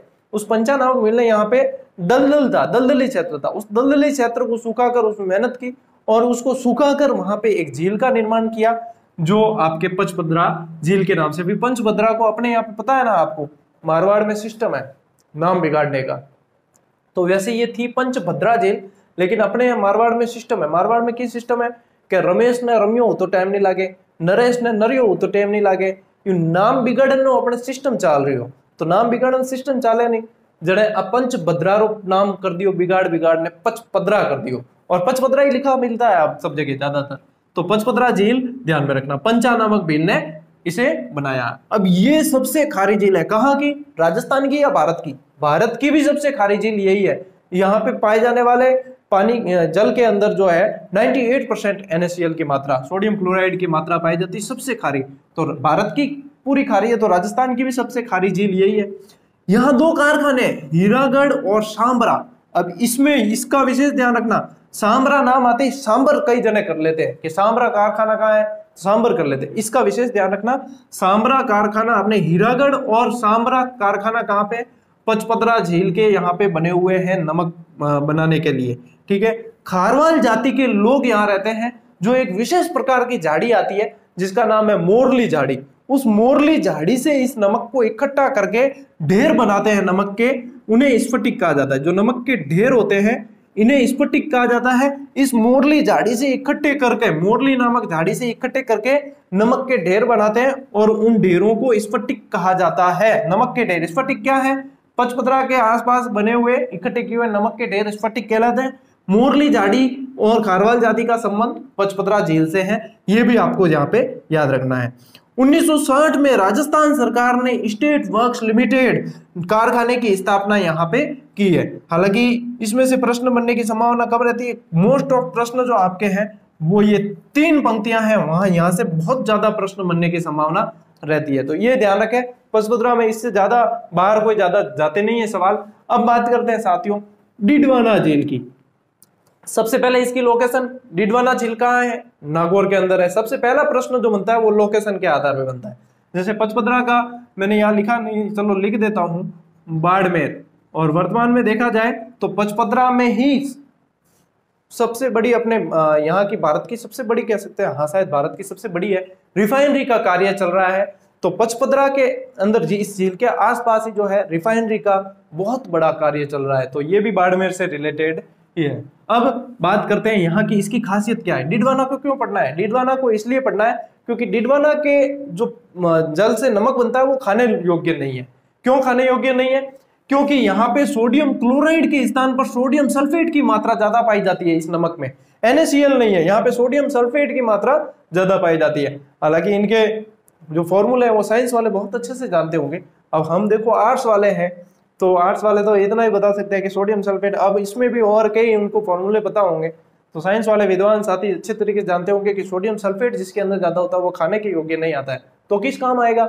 तो वो आते हैं साथियों आपके कागज निर्माण के अंदर, रंगाई छपाई। और रंगाई छपाई में भी ज्यादातर जो है चमड़ा रंगने के काम आते हैं। मैंने यहाँ पे लिखा भी है, चमड़ा रंगने का काम यहाँ इसके यहाँ पे पाए जाने वाले नमक से ये काम आता है। तो खाने योग्य नहीं है, लेकिन कागज निर्माण, रंगाई छपाई यानी कि उद्योगों की दृष्टि से, व्यवसायिक दृष्टि से सबसे इंपॉर्टेंट झील है ये। प्रश्न की लैंग्वेज चेंज हो सकती है, कैसे भी बन सकती है, इसलिए क्लास के अंदर समझना जरूरी है कि इसमें से और क्या प्रश्न बनते हैं। क्योंकि जब पढ़ाते हैं ना फ्लो के अंदर, तब वो पूरा चीज ध्यान रहती है कि हाँ इसमें से इस तरीके से प्रश्न बन सकते हैं। इसीलिए क्लास में, इसलिए मैं कहता भी हूँ कि स्किप, क्लास जब चलती है तब उसको स्किप करके ना देखें। क्या पता किस समय कौन सा फैक्ट आपको दे दूं और लिखना भी भूल जाऊं और मुंह से ही बता दूं और वो आ जाए एग्जाम के अंदर फिर। तो इसलिए जब क्लास व्यवस्थित चलती है उसको मतलब अंगुली करनी बंद कर दिया करो मोबाइल के, ठीक है ना। आपने की राजस्थान वालों रीन, इंडिया वालों रीन उंगलीकरण की आदत ज्यादा व्या करें, है ना। तो ये थोड़ी सी आदत में सुधार करने की आवश्यकता है। 1960 के अंदर इसमें भी राजस्थान स्टेट केमिकल वर्क्स उर्वरक कारखाना यहाँ पे स्थापित किया गया। तो ये भी ध्यान रखना। अब देखो इसमें से मोस्ट इंपोर्टेंट सवाल यह है, यहाँ पे जो नमक बनाया जाता है वो देवल नामक निजी संस्थाएं हैं, उनको देवल नाम से जानते हैं। निजी संस्थाएं क्या है? देवल नाम से जानी जाती है। प्रश्न ऐसे बनता है कि कौन सी झील से नमक देवल नामक निजी संस्थाओं से बनाया जाता है। जब पढ़ा सबने है, सब याद करते हैं, लेकिन ऑप्शन सामने आते हैं, पचपदरा आ जाता है, सांबर आ जाता है, फिर अपने दिमाग में अलग अलग कई चीजें आती है। कैसे आती है कि आपने डिडवाना भी पढ़ी, पचपदरा भी पढ़ी, फिर आपके दिमाग में आता है कि पचपदरा में खारवाल जाती थी कि डिडवाना में थी, ऐसे सोचने लग जाते हैं। डिडवाना भी याद आवे, पचपदरा भी याद आवे, खारवाल डिडवाना में थी कि खारवाल पचपदरा में थी, और देवल संस्था अटती के देवल उठती, यूं करता पसे आखिर में गलत घोड़ों पर जाए और बाद में ध्यान पड़े, अरे यार पढ़ियो डो खो तो करे ना यार यूं करा। तो इसके लिए क्या करना है अपन को, इस गलती को सुधारने के लिए मैं आपको एक बढ़िया ट्रिक देता हूं इसके अंदर कि आप कैसे याद करें। देखो डिडवाना, 2 डी आए हैं, ठीक है, डिडवाना देखोगे ना तो 2 डी आए हैं, डी डी, यानी कि इसको पढ़ लेते अपन दीदी, ठीक है, थोड़े तोतले हो जाते थोड़े। दीदी को अपन पढ़िया दीदी, दीदी तेरा देवर दीवाना, दीदी तेरा देवल दीवाना, दीदी तेरा देवल दीवाना, बस हो गया काम। थोड़ा सा दिमाग लगाने की आवश्यकता है। और उसके बाद में मतलब मैं क्या कह रहा हूं कि आपके मतलब कंफ्यूजन के जो, कंफ्यूजन नाम का टंटा ही खत्म कर देंगे ऐसा मतलब बोलने में अच्छा लगता है कि टंटा खत्म हो जाए, बढ़िया है, टंटा रहना भी नहीं चाहिए यूं भी। तो दीदी तेरा देवल दीवाना, तो डिडवाना, डिडवाना में क्या है आपके देवल नामक संस्था है। फिर यहाँ पे कंफ्यूजन, क्योंकि कंफ्यूजन इन दो में ही होगा, ये भी मैं बता दूं आपको कि सांबर इसमें पचपदरा में होगा और डिडवाना में होगा, कि इन दोनों में से कौन सी थी। तो खारवाल जाति जो है वो यहाँ पे आपको पता हो तो पंचायतें बैठती है गांवों में बहुत बड़ी बड़ी, उन्हें खाप कहा जाता है, खाप, पंचायतें खाप कहा जाता है। तो चलो यहाँ पे भी आपको ट्रिक दे देता हूँ, एक खाप कहा जाता है, तो ये खा और प, खारवाल और पचपदरा, चलिए यहाँ से भी आ गया, ये याद रह जाए, ठीक है, नहीं तो ये याद रखना, दीदी ये तो बड़ी बढ़िया याद होगा, दीदी तेरा देवल दीवाना, है ना। तो ये देखो फिल्मी गाने भी कभी कभी काम आते हैं। नमक खाने योग्य नहीं है, बता चुका हूं आपको कि ये खाने योग्य नहीं है, चमड़ा रंगने के काम आता है। और यहाँ पे एक ब्राइन नामक नमक पाया जाता है जो क्यार पद्धति से तैयार होता है, वो नमक भी यहाँ इसको ब्राइन नमक के नाम से भी जाना जाता है। और ये कुछ देखने को तो क्या है कि झीलें हैं, क्या है, आराम से पढ़ लेंगे, लेकिन जब कंफ्यूजन होता है ना तब फिर सोचते हैं कि आज तो मैं किसी ने पहले बता दिया होता हमें ये चीज कि इसको ऐसे याद रख सकते हैं और कंफ्यूजन से बचा जा सकता है, तो मेरे नंबर 2 ज्यादा आते, 4 ज्यादा आते। और जब पॉइंटों वाले जो चूकते हैं ना, बहुत चोट होती है। पॉइंट में जो रहते हैं ना, मतलब यूं लगता है कि मुंह तक आया हुआ कौवा गिर गया, ऐसे लगता है। बहुत मतलब दुख होता है, पूछो ही मत। हालांकि वो चोट खा लेते हैं, वो घायल हो जाते हैं, और घायल शेर का जब वार और दहाड़ जो होती है बहुत भयंकर होती है, और मतलब फिर अचूक होती है। लेकिन वो चोट जब लगती है ना, उसे मतलब कोई दुनिया का कोई इमोशन हो, कोई शब्द जो है उसे बयां नहीं कर सकते कि उस समय क्या गुजरती है। तो ये चीजें थोड़ी सी ध्यान रखें और इन्हें फटाफट नोट कर लो। आपको और भी खारे पानी की झीलें बतानी है, और आज पूरी करेंगे खारे पानी की झीलें, छोड़ेंगे नहीं पीछे। इसे नोट करो पहले।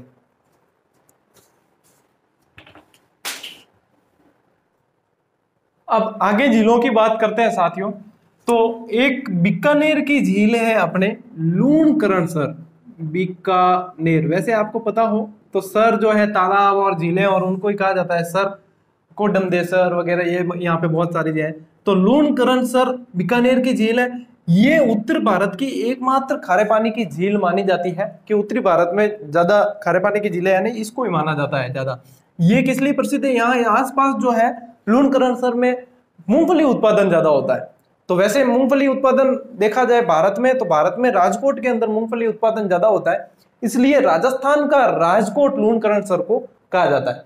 वैसे आपको पता वैसे होगा, और नहीं हो तो मैं बता देता हूं कि मूंगफली को गरीब का बादाम भी कहा जाता है, क्योंकि गुणकारी बहुत होता है और बादाम के जितना महंगा भी नहीं होता है, तो इसे गरीब का बादाम कहा जाता है। यदि तिलहनी फसलों में देखा जाए तो मूंगफली के बीज से सर्वाधिक तेल भी निकलता है। तो ये मूंगफली से संबंधित है, मूंगफली से बहुत सारे इफेक्ट निकलते हैं। हालांकि कृषि में इसको और अच्छी तरीके से पढ़ाऊंगा मैं आपको। तो ये चीजें यहाँ पे ध्यान रखें। ताल छापर सीधा ही पूछते हैं कहाँ है ताल छापर? चूरू में है। यहाँ पे अभ्यारण्य भी है, वो अभ्यारण्य जो है काले हिरणों के लिए प्रसिद्ध है। तो ताल छापर का वैसे झीलों की दृष्टि से पूछा जाए तो आपको स्थान ही पूछा जाएगा। विशेषता इसकी ये भी है। कामोद झील कहाँ है? जैसलमेर में। इसमें भी ज्यादा चांसेस स्थान पूछने के हैं, लेकिन देखा जाए एक फैक्ट भी मिलता है यहाँ के आयोडीन की दृष्टि से यहाँ का जो है नमक वो श्रेष्ठ नमक माना जाता है। कौन सी झील? कामोद जैसलमेर का। आयोडीन के आपने अपने ऐड देखते टीवी में, कई जने पूछते हैं आपके टूथपेस्ट में नमक है क्या, आपके टूथपेस्ट में चारकोल है क्या, ऐसी चीजें आती है। तो नमक में, और नमक की ऐड देखते हैं तब उसमें आता है कि आपके नमक में आयोडीन है क्या। फिर ऐड में देखा कि आयोडीन उछलने के, हाँ मैं ही नमक में हूं, और नमक भी क्या, हाँ हमारे अंदर आयोडीन है। तो ये नमक में तो वैसे आयोडीन मिले ही जाता है। और ये चलिए जो भी है, अपन ज्यादा अंदर नहीं जाएंगे। और आयोडीन की दृष्टि से देखा जाए तो श्रेष्ठ नमक यहाँ पे मिलता है। नावा नागौर में साथियों, नावा नागौर के अंदर है, ये ध्यान रखें। नमक मंडी के लिए जाना जाता है। ये यहाँ का नमक जो है सर्वश्रेष्ठ नमक माना जाता है, इसलिए यहाँ पे आदर्श नमक ग्राम की स्थापना की गई। ठीक है ना? आदर्श नमक ग्राम और नमक मंडी नावा नागौर, इतना सा ध्यान रखना है। ना याद हो जाएगा। नावा नागौर, नमक मंडी, आदर्श नमक ग्राम। ठीक है। रेवासा झील सीकर के अंदर है, और ये भी खारे पानी की। कर्नल जेम्स टॉड ने इसका उल्लेख किया, और बताते हैं कि एशिया के अंदर जो है प्राचीन काल में एशिया में पूरे में सप्लाई जो रेवासा झील से होती थी, ऐसा बताया जाता है। तो कर्नल जेम्स टॉड ने किसी झील का उल्लेख किया है तो रेवासा सीकर का उल्लेख किया, इस बात का ध्यान रखें। बाकी आपको लोकेशन पूछ सकते हैं, तो बाप झील है आपके कहाँ? जोधपुर के अंदर। कुचामन नागौर के अंदर है। कुचामन दुर्ग भी है, और बहुत बढ़िया एक कोटेशन है इस दुर्ग का जो मैं बताऊंगा आपको, दुर्ग जब पढ़ेंगे अपन तब। पीतमपुरी सीकर के अंदर है। पोखरन आपके जैसलमेर में है। फलोदी जोधपुर के अंदर है, और कछोर सीकर के अंदर है। वैसे देखा जाए कि झीलें सबसे ज्यादा खारी झीलें कहाँ है, तो नागौर के अंदर सबसे ज्यादा। नागौर वैसे बहुत प्रसिद्ध है। देखो नागौर में सबसे ज्यादा खारे पानी की झीलें हैं। नागौर में सबसे ज्यादा पशु मेले भरे जाते हैं। नागौर राजस्थान के बिल्कुल मध्य में स्थित है। नागौर बैलों के लिए प्रसिद्ध है। बहुत सारे फैक्ट है जो नागौर के लिए जाने जाता है। नागौर बहुत मतलब मध्य में है, तो ऐसे नहीं कि ऐसे ही मध्य में बैठा है नागौर। नागौर के अंदर बहुत सारी चीजें हैं जो उसे प्रसिद्धि दिलाती है। और वैसे राजस्थान का हर क्षेत्र, हर जिला, हर मतलब कण कण में जो है कोई ना कोई विशेषता उसकी निकलती है। एक विद्वान आया था, नाम मुझे अच्छा फिक्स याद नहीं आ रहा, रुडियार्ड किपलिंग या उसने कहा था कि राजस्थान के तो कण कण में वीरों की जो है हड्डियां मिली हुई है, तो यहाँ पे वीरता कितनी रही होगी। तो मतलब राजस्थान की बात ही निराली है। और अपन जहाँ रहते हैं वह वास्तव में, चाहे अपन राजस्थान रह रहे तो अपन को राजस्थान की बात निराली लगती है, कोई यूपी से है तो उनको यूपी के ऊपर गर्व होता है, और जहां पे रहते हैं वहां गर्व होना भी चाहिए, क्योंकि ये चीजें होती है जो आपको मतलब वहां से बांधे रखती है, जमीन से बांधे रखती है। आपकी स्थानीय जो आपकी कल्चर है, आपका स्थानीय संस्कृति है, उससे आपको बांध के रखती है, और ये बंधे हुए रहना बहुत जरूरी होता है, मेरे विचार में जरूरी होता है। हालांकि अपन थोड़े से टॉपिक से आगे निकल चुके। अब खारे पानी की झीलें आपकी आज के इस टॉपिक में पूरी हो चुकी है, और कल अपन शुरू करेंगे मीठे पानी की झीलें। आप इन्हें भी नोट कर लीजिए, और बहुत अच्छी तरीके से आपको नोट्स बना लेने हैं, और इसी तरीके से अपनी क्लासेस नियमित रूप से चलती रहेगी। तो जो विद्यार्थी जिन्हें लगता है कि सर अच्छा प्रयास कर रहे हैं, तो वे जो है अपने साथियों को भी अवगत करवा सकते हैं कि अपनी जो क्लासेस सर चला रहे हैं, एक मुहिम सर ने छेड़ रखी है और सर मेहनत कर रहे हैं, तो हम भी इन्हें थोड़ा सा सपोर्ट करें और साझा करें थोड़ा सा चैनल को, और पढ़ने की दृष्टि से ही जुड़े, फालतू टाइम पास की दृष्टि से देखो कोई है तो उन्हें न साझा करें, जो पढ़ने वाले विद्यार्थी हैं, क्योंकि हमें भीड़ की आवश्यकता नहीं है और भेड़ चाल की आवश्यकता नहीं है। सिर्फ जो ईमानदारी से पढ़ना चाहते हैं और अपने आप को कहीं किसी स्तर पे ले जाना चाहते हैं, उन लोगों को जोड़े तो अच्छा लगेगा कि हाँ पढ़ने वाले विद्यार्थी हमसे जुड़े हैं। तो मिलते हैं साथियों अगली क्लास में, तब तक के लिए राम राम, जय हिंद। आज अपन मीठे पानी की झीलें शुरू कर रहे हैं। सबसे बड़ी और सबसे महत्वपूर्ण यदि झील की बात करें तो वो अपनी पुष्कर झील है। पुष्कर झील की विशेषता है कि यह एक प्राकृतिक झील है। मैंने आपको बताया था क्रेटर और कल्डेरा, दो चीजें बता चुका था। क्रेटर ज्वालामुखी के छोटे मुख से निर्मित और कल्डेरा ज्वालामुखी के बड़े मुख से निर्मित। तो ये पुष्कर झील जो है वो कल्डेरा झील है, यानी कि इसका निर्माण प्रकृति के द्वारा ही हुआ है, ज्वालामुखी से ही हुआ है, लेकिन ये कल्डेरा झील है, क्रेटर झील नहीं कहेंगे। क्रेटर और विवर्तनिक अलग हो जाती है, ये अपने कल्डेरा के अंदर आ जाएगी। इससे संबंधित बहुत सारे तथ्य जो हमें याद करने पड़ते हैं, क्योंकि ये इतनी पवित्र झील है। वैसे तो पवित्र है तो यहाँ पे मतलब ज्यादा लोगों का रुझान होगा, लोग ज्यादा आएंगे, सब चीजें होती है, घाट वगैरह बहुत बने हुए हैं, सारी चीजें मतलब आकर्षण का केंद्र रहता है, पर्यटन स्थल भी रहता है। तो पुष्कर झील अपने आप में एक बहुत विशेष महत्व रखती है। एक एक चीज को अपन देखते हैं और याद करने की कोशिश करते हैं। देखो पुष्कर झील में साथियों ये है, सबसे पहली बात मैंने आपको बताई कि ये कल्डेरा झील है। कल्डेरा झील का मतलब है कि ज्वालामुखी से निर्मित है ये, और ज्वालामुखी के बड़े मुख से निर्मित है। ये सबसे प्राचीन मानी जाती है, पवित्र मानी जाती है, प्रदूषित मानी जाती है। अब जो चीज पवित्र है वो प्रदूषित है, ऐसा कैसे? तो यहाँ राजस्थान में ये चीज संभव है। देखो गंगा नदी है, तो गंगा नदी में सफाई का अभियान क्यों चलाना पड़ता है? गंगा नदी भी तो सबसे पवित्र मानी जाती है, तो उसमें भी चलाना पड़ेगा, और पुष्कर झील में भी सफाई का अभियान चलाया जाता है। उसका कारण यह है कि पवित्र है तो पर्यटक ज्यादा आते हैं, वहां पे कर्मकांड वगैरह उसके लिए आते हैं, अस्थियां विसर्जित की जाती है, तो अस्थियां विसर्जित की जाती है, फूल वगैरह जो भी सारी चीजें डालते हैं तो वो उसमें ही प्रवाहित कर दी जाती है। इससे क्या होता है? प्रदूषण बढ़ जाता है, जल प्रदूषण की मात्रा में वृद्धि हो जाती है। यही कारण है कि ये सबसे ज्यादा प्रदूषित झील के अंदर आ जाती है। उपनाम की यदि बात करें, मोस्ट इंपॉर्टेंट है, उपनाम से प्रश्न बनने की काफी संभावनाएं रहती है। इसी लिए मैंने आपको कल सांबर पढ़ाई थी, तब भी उस पर जोर दिया था कि उनका भी विशेष ध्यान रखें। तीर्थों का मामा, कल आपको तीर्थों की नानी बताई, आज तीर्थों का मामा बता रहे हैं। कोंकण तीर्थ भी कहते हैं इसे, तीर्थों का भांजा मचकुंड है वो ध्यान रखना। पंचम तीर्थ भी कहते हैं, प्रयागराज का गुरु कहा जाता है, और 52 घाट झील कहा जाता है। 52 घाट झील इसलिए कहा जाता है क्योंकि यहाँ पे 52 घाटों का निर्माण करवाया गया है, और 52 घाटों का निर्माण मैंने यहाँ पे बताया, अभी बताऊंगा आपको। प्रतिहार शासक नाहर राव ने करवाया था वैसे, और प्रतिहार शासकों का ध्यान रखना है कि प्रतिहार शासकों ने यहाँ पे 52 घाटों का निर्माण करवाया है। इसका आकार कैसा है? इसका आकार अर्धचंद्राकार है, इसलिए कई बार इसे अर्धचंद्राकार झील के नाम से भी जाना जाता है। ये नेशनल हाईवे 89 पर स्थित है। नेशनल हाईवे 89 जो है ये अजमेर से बीकानेर को जोड़ने का काम करता है, और इसी नेशनल हाईवे पर यह झील स्थित है, और ये एक बार प्रश्न बना भी है। तो हम किसी भी चीज को हल्के में नहीं ले सकते, और हम खुद डिसाइड नहीं कर सकते कि ये प्रश्न आएगा, ये नहीं आएगा, इसको तो नहीं पढ़ना है। कई अभ्यर्थी ये चीज करते हैं कि ये प्रश्न नहीं आएगा, जो मतलब याद नहीं होता ना उसको छोड़ देते कि वो प्रश्न आवे कौन, दूजा पढ़ो, और एग्जाम में देखते हैं कि वही प्रश्न आ गया, और वो प्रश्न आया तो आया, उसने गोड़े भी दे दिए, गोड़े यूं दिए कि याद नहीं किया। तो तो अपन डिसाइड नहीं करना, अपन को एक एक फैक्ट को उस हिसाब से लेके चलना है। हमें कब महत्वपूर्ण लगता है फिर पता है, जब एग्जाम में आ जाता है फिर लगता है कि ये महत्वपूर्ण था। तो सारी चीजें महत्वपूर्ण मान के चले।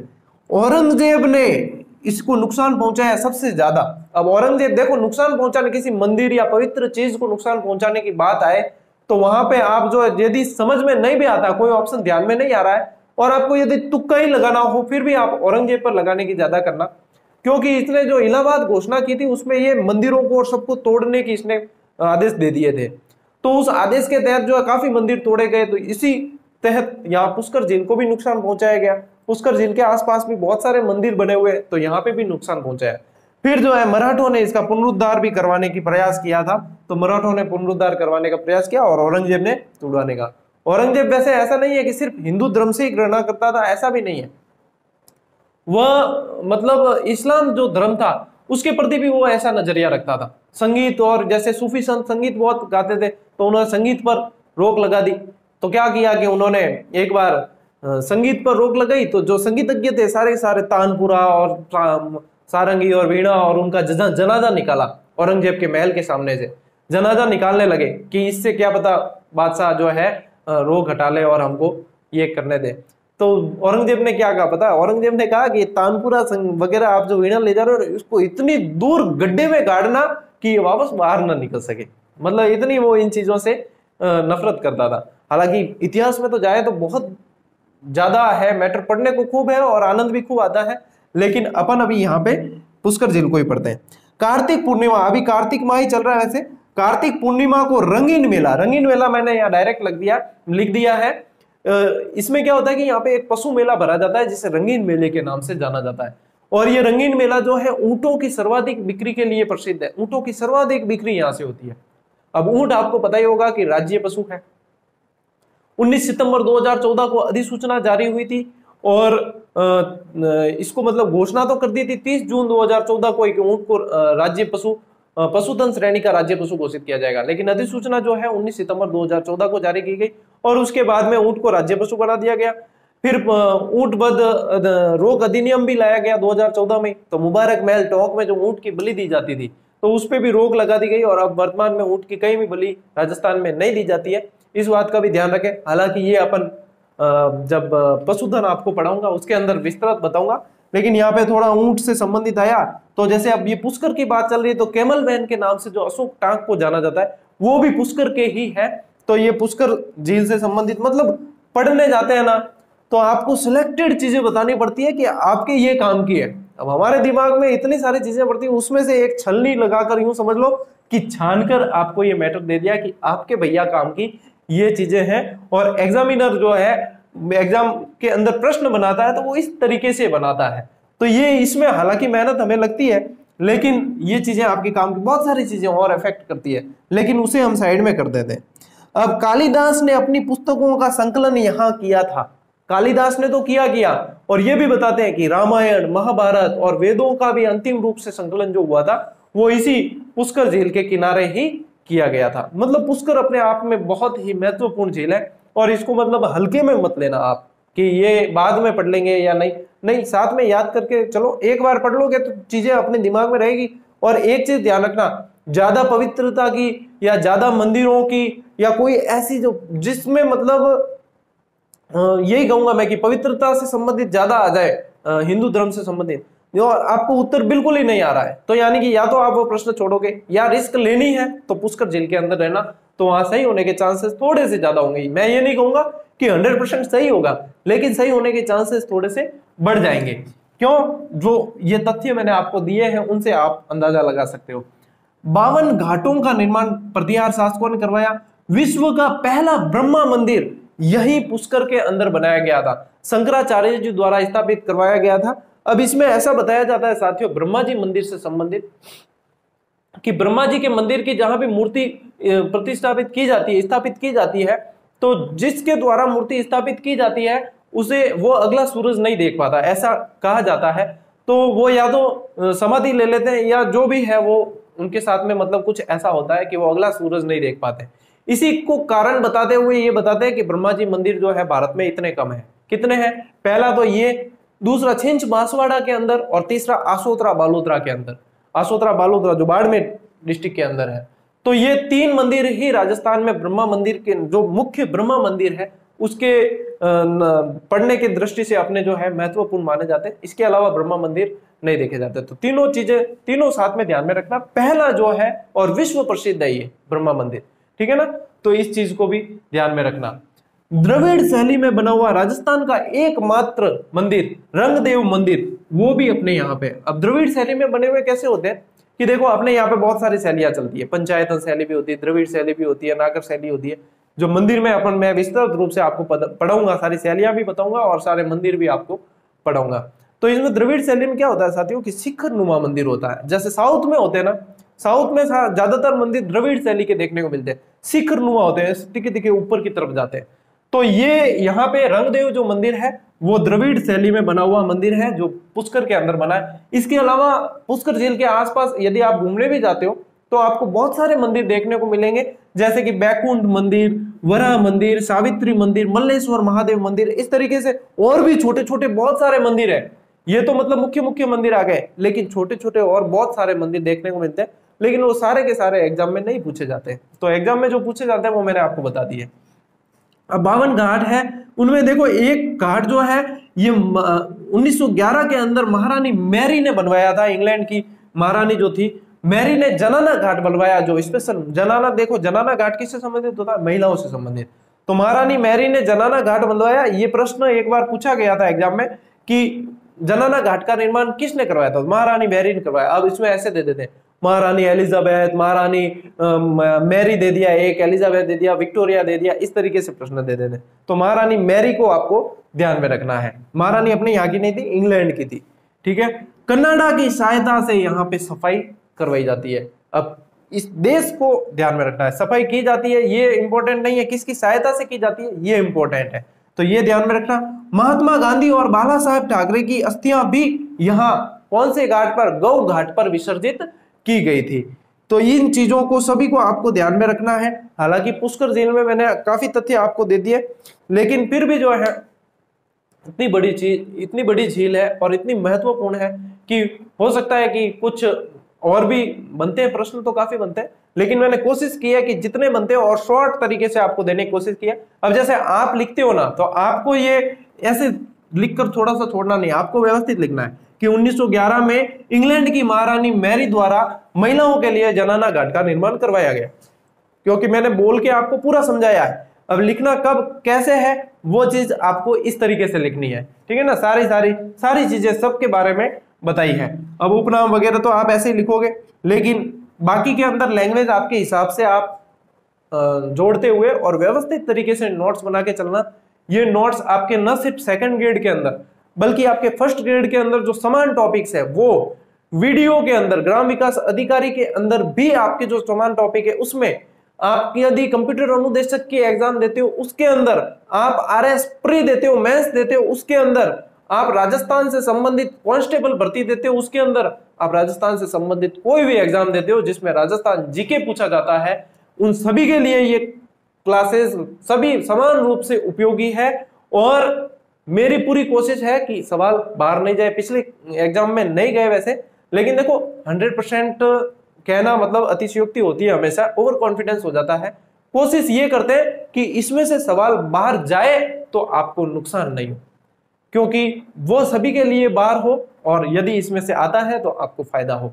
इसी कोशिश के साथ में अपनी क्लासेस चल रही है। पहले इन्हें नोट कर लो, स्क्रीनशॉट लेना है या कैसे भी नोट करो, फिर अपन अगली झील पढ़ते हैं। नोट कर लो जल्दी से।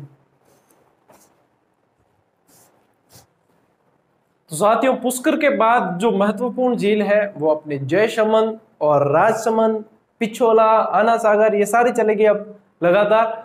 तो जयसमंद और राजसमंद में आपको साथ में पढ़ाने वाला हूं। एक तरफ जयसमंद लिखा है, एक तरफ राजसमंद। किस लिए लिखा है? क्योंकि इसमें कंफ्यूजन ज्यादा होता है। एक ही स्लाइड पे आपको दोनों चीजें मिल जाएगी तो कंफ्यूजन नहीं होगा कि हाँ ये चीज इसमें थी और ये चीज इसमें थी। तो जो कंफ्यूजन होता है उसमें ये। अब इनका नाम जयसमंद, राजसमंद ये कैसे पड़ा? इनका नाम यह है कि समंद का मतलब पहले समुद्र कहते थे, कि जय समुद्र बनवाया है। राजा जब महाराणा थे, राजा जी थे, तो उस समय इन्होंने क्या बनवाया? इन्होंने जय समुद्र बनवाया है। अब जय समुद्र का धीरे धीरे मैं क्या रमेश ने रमिया उतरते हमने लागे राजस्थान में, और यूं यूं जय समुद्र रोज जय समंद हुआ और राज समुद्र का हो गया राज समंद। तो ये इस वजह से इसके नाम ऐसे होते हैं। चलिए शुरू करते हैं अपना कि इसमें क्या क्या चीजें ध्यान रखनी है। ये राजस्थान की सबसे बड़ी कृत्रिम झील है, राजस्थान की सबसे बड़ी है। वैसे भारत की देखी जाए तो दूसरी है, क्योंकि पहली जो है गोविंद सागर है, पढ़ा चुका हूं मैं आपको। इसका निर्माण किसने करवाया? इसका निर्माण जय सिंह द्वारा करवाया 1685 से 1691 के बीच में करवाया। अब जय सिंह कई लोगों के दिमाग में आता है सर जय सिंह तो हमने तो जयपुर में पढ़ा है। अब जयपुर में नहीं, यहाँ पे भी है जय सिंह, ठीक है ना। तो ये अपन को यहाँ भी ध्यान रखना है। हालांकि आपकी पूरी हिस्ट्री है नहीं, आपके सिलेक्टेड टॉपिक्स है तो सिलेक्टेड ही पढ़ाऊंगा मैं। जैसे मुगलों से संबंध है, सल्तनत काल से संबंध है, क्योंकि सिलेबस के अकॉर्डिंग पढ़ाऊंगा। वैसे पूरी पढ़ाते तो आपको मैं पूरी शासकों की हिस्ट्री याद करने का एक तरीका होता है कि शासकों की वंशावली याद कर लो पूरी की पूरी, और वंशावली के अकॉर्डिंग आपको सारी चीजें याद हो जाएगी। तो मैंने कैसे की थी कि मैंने ट्रिक बना दी थी, 34 शासकों को ट्रिक में लपेट दिया था। तो कैसे लपेटा, जैसे मैं बताता हूँ आपको, पहले भी बताइए, स्टूडेंट जो पुराने जुड़े हैं उनको पता होगा कि जैसे अपने मेवाड़ की ट्रिक बताया जाए तो सबसे पहले आदि पुरुष याद रखते, और आदि पुरुष से फिर वो ट्रिक स्टार्ट होती, तो वो क्या है कि याद कर लेते एक बार, तो उसके बाद में कोई समस्या नहीं आती। तो घुसी बाबा अक्षय साकू जे तेसर, अब तेसर यानी तेज सिंह, समर सिंह, रतन सिंह, और रतन सिंह के बाद में एक शाखा का अंत हो गया और दूसरी शाखा का की शुरुआत होगी। रावल शाखा अंत हो गई, रावलांत, ऐसे करके इसको अंत कर दिया और राणा शाखा की शुरू हो गई। अब राणा शाखा यानी सिसोदिया शाखा थी और हमीर ने स्थापना की, फिर इसको याद रखा। तो फिर सिंह को लाख मार मौका मिला, कुंवारा सांगा रवि बन के यूपी आकर जगरा जय आस जगह भीम स्वरूप से एफबी पर अकाउंट खोला। ये एफबी फतेह सिंह और भोपाल सिंह, लास्ट वाला बता दिया, पहले बता दिया। बीच में पूरा कुंवारा सांगा रवि बन के यूपी आकर जगरा जय आ जगह, ये पूरे मतलब इसको डिस्क्राइब करते हैं ना, पूरी वंशावली निकलती है। एक भी शासक बीच में नहीं छूटता, जो एग्जामिनर पूछता है उसके अकॉर्डिंग पूरी निकलती है। ऐसे कैसे मारवाड़ के वगैरह सारे के सारे याद किए हुए। अभी भी यदि कहा हो मुझे कि सर आपको आधा घंटा दिया है या 1 घंटा दिया है जिसमें आपको जितनी ट्रिक है तो आपको लगातार बोलनी है, तो बड़ी बात नहीं कर रहा हूं वैसे, लेकिन वो 1 घंटा कम पड़ जाएगा क्योंकि वो याद जो होती है वो दिमाग में होती है बस, अब वो आगे से आगे निकलती है। जैसे एक ट्रिक से दूसरी, दूसरी से तीसरी, इस तरीके से याद ही रहती है। और इसीलिए मैं विद्यार्थियों को भी देता हूं, जितनी भी ट्रिक होती है देने की कोशिश करता हूं कि आप भी याद करो, और इससे मतलब आपके कंफ्यूजन बिल्कुल नहीं होगा और एग्जाम में गलत होने की संभावनाएं समाप्त हो जाती है। अब देखो इसमें नदियां कौन सी, गोमती नदी तो मुख्य है, इसमें भी गोमती, उधर भी गोमती आएगी। गोमती नदी तो मुख्य है, लेकिन 2 नदियां छोटी छोटी, नाले हैं छोटे छोटे, वैसे नदियां तो क्या, झावरी और बागर, ये 2 नदियां भी और इसके अंदर गिरती है। तो मुख्य तो गोमती है, झावरी और बागर भी यदि पूछ लिया जाए निकट भविष्य में तो ध्यान रखना कि जयसमंद झील से संबंधित पूछ रहे हैं। इसमें 7 टापू बने हुए हैं। 7 टापू में सबसे बड़ा जो टापू है वो बाबा का भाखड़ा है और सबसे छोटा प्यारी है। प्यारी देखो छोटी सी है और छोटी सी टापू है ये, तो इसको मैंने लिखा भी छोटा है ताकि आपको याद रहे कि छोटा तो सर ने बताया प्यारी है, तो प्यारी छोटा सा लिखा है। और बाबा, घर में बाबा कोई है तो बाबा किसको कहेंगे, बड़े को कहेंगे, तो बाबा का भाखड़ा बड़ा है और प्यारी सबसे छोटी। छोटा और बड़ा ही पूछा जाता है, बीच में टापू नहीं पूछे जाते, ठीक है। ढेबर झील कहा जाता है इसे, क्यों कहा जाता है ढेबर झील, ज्यादातर को पता है कि ढेबर झील कहा जाता है इसे। ढेबर झील इसलिए कहा जाता है कि गोमती नदी जब निकलती है तो एक ढेबर नामक दर्रे से होकर गुजरती है। ढेबर क्या है, ढेबर वैसे एक दर्रा है, ठीक है, ढेबर एक दर्रा है, इस दर्रे से होकर ये गुजरती है, तो फिर ये ढेबर झील कहलाती है। तो कंसेप्ट को क्लियर करते हुए आगे चलें ताकि एक बार पढ़ लिया वापस उससे संबंधित शंका नहीं रहे मन में। इससे श्यामपुरा व भाट नहरें निकाली गई है। श्यामपुरा और भाट नाम की 2 नहरें हैं जो जयसमंद झील से निकाली गई है। आइसलैंड रिसोर्ट बना हुआ है इसमें, कहां पे बना हुआ है, ये जो बाबा का भाखड़ा है ना, इस बाबा के भाखड़े पर ही ये टापू है, इस पर आइसलैंड रिसोर्ट बना हुआ है, बहुत बढ़िया होटल है एक तरह की ये। लसाड़िया पठार, ये एक बार प्रश्न बना था, लसाड़िया पठार कौन सी झील के पास स्थित है। लसाड़िया पठार आपके जयसमंद झील के पास स्थित है। और जयसमंद झील आपने जब पठार अपन ने पढ़ाए थे, आपने पढ़े थे, और उसके अंदर मैंने बताया था कि सर्वाधिक विच्छेदित कटाफटा पठार यदि कोई पूछा जाता है तो वो अपना लसाड़िया पठार है। और लसाड़िया पठार उस समय भी बताया था कि जयसमंद झील के पास स्थित है, अभी वापस बता दिया, तो ये इंपॉर्टेंट प्रश्न है, इसका भी ध्यान रखें। अब चलते हैं अपन राजसमंद झील की तरफ। सबसे पहली बात बता दूं कि ये कृत्रिम झील है, प्राकृतिक नहीं है। एक विद्यार्थी जो है पूरी जानकारी शायद नहीं दी उन्हें, और फिर बार बार कमेंट करे सर ये कृत्रिम है, ये प्राकृतिक है, ये प्राकृतिक। भैया प्राकृतिक नहीं है। 1662 के अंदर, मैं पूरी स्टोरी बता देता हूँ चलो आपको। 1662 के अंदर इसका निर्माण करवाया महाराणा राज सिंह जी ने। राज सिंह जी ने निर्माण कैसे करवाया कि राज सिंह जी एक बार जा रहे थे अपने ससुराल, बीच में पड़ती थी गोमती नदी। राज सिंह जी, अब देखो कोई आदमी ससुराल जाता है ना बड़े ठाट बाट से, और बड़ी मतलब जब आदमी कोई जाए ससुराल या तो देखो रानी को लेने जा रहा होगा, या बस जमाई इंसान बुलाए हुए तो बान मनवार वही ठरके हूं जावे।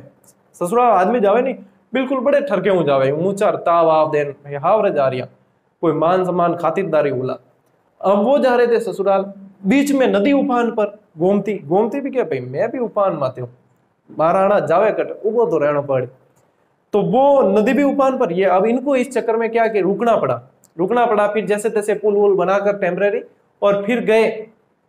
लेकिन जाते जाते नदी को कहकर गए वापस। किंवदंती है ये, बताते हैं लोग, कहीं ऐसे मतलब आप कहो कि लिखा हुआ प्रमाण बताओ तो नहीं है, किंवदंती है। तो फिर उन्होंने भाई नदी को कहा कि अब तो जा रहा हूं लेकिन तेरा इलाज पक्का करूंगा मैं, ध्यान रखना। तो फिर बाद में फिर बताते हैं कि फिर महाराणा राज सिंह जी ने इसका निर्माण, इसका राजसमंद झील का निर्माण करा इस नदी पे, और उसको नदी को जो है बांधने की एक कोशिश की थी।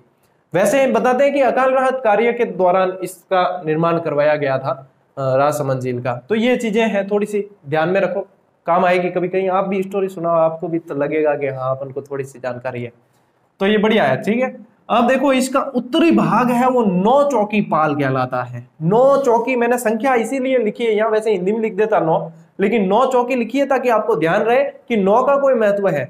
9 चौकी पाल इसलिए कहते हैं क्योंकि 9 सीढ़ियां हैं, तो सीढ़ी 1 चौकी 2 चौकी, सीढ़ी को चौकी भी कहते हैं, तो इसलिए इसको 9 चौकी पाल कहा जाता है उत्तरी भाग को। ठीक है, यहाँ पे विश्व की सबसे बड़ी प्रशस्ति, राज प्रशस्ति लगी हुई है, जो 25 काली संगमरमर की पट्टिका है। ये कैसी? काली संगमरमर की है, ध्यान रखना, संगमरमर।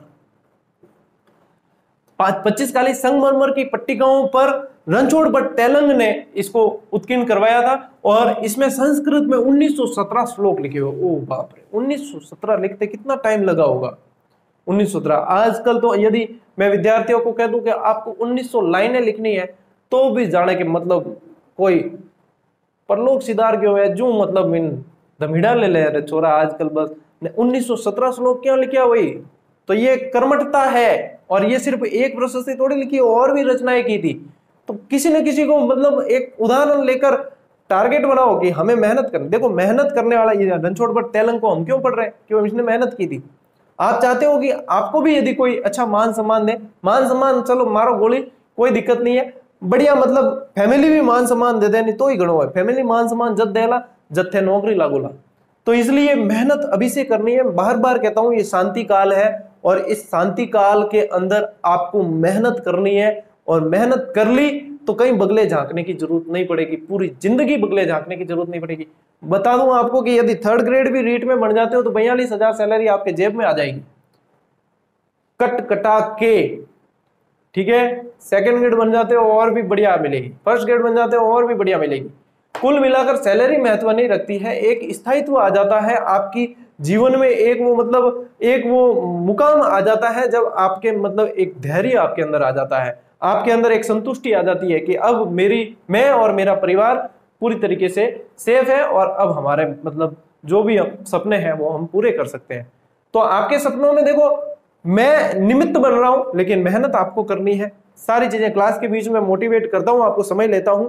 हो सकता है किसी को लगे कि ये समय खराब कर रहे हैं, लेकिन माफी चाहूंगा उनके लिए भी, लेकिन आपको मेहनत करनी पड़ेगी, क्योंकि मेहनत का कोई विकल्प है ही नहीं।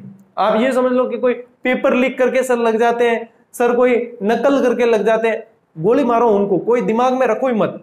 मेहनत का कोई विकल्प नहीं है, वो लग भी जाएंगे ना 2-4, कोई फर्क नहीं पड़ेगा। आपने मेहनत की है, आपने आपका जितना टारगेट लिया था उतने नंबर लाए या नहीं, ये प्रश्न है मैन, कि आप इतना टारगेट लेकर चले थे, क्या आप अपने आप से संतुष्ट हो? दूसरे ने क्या किया पराई थाली में अपने देखना ही नहीं है।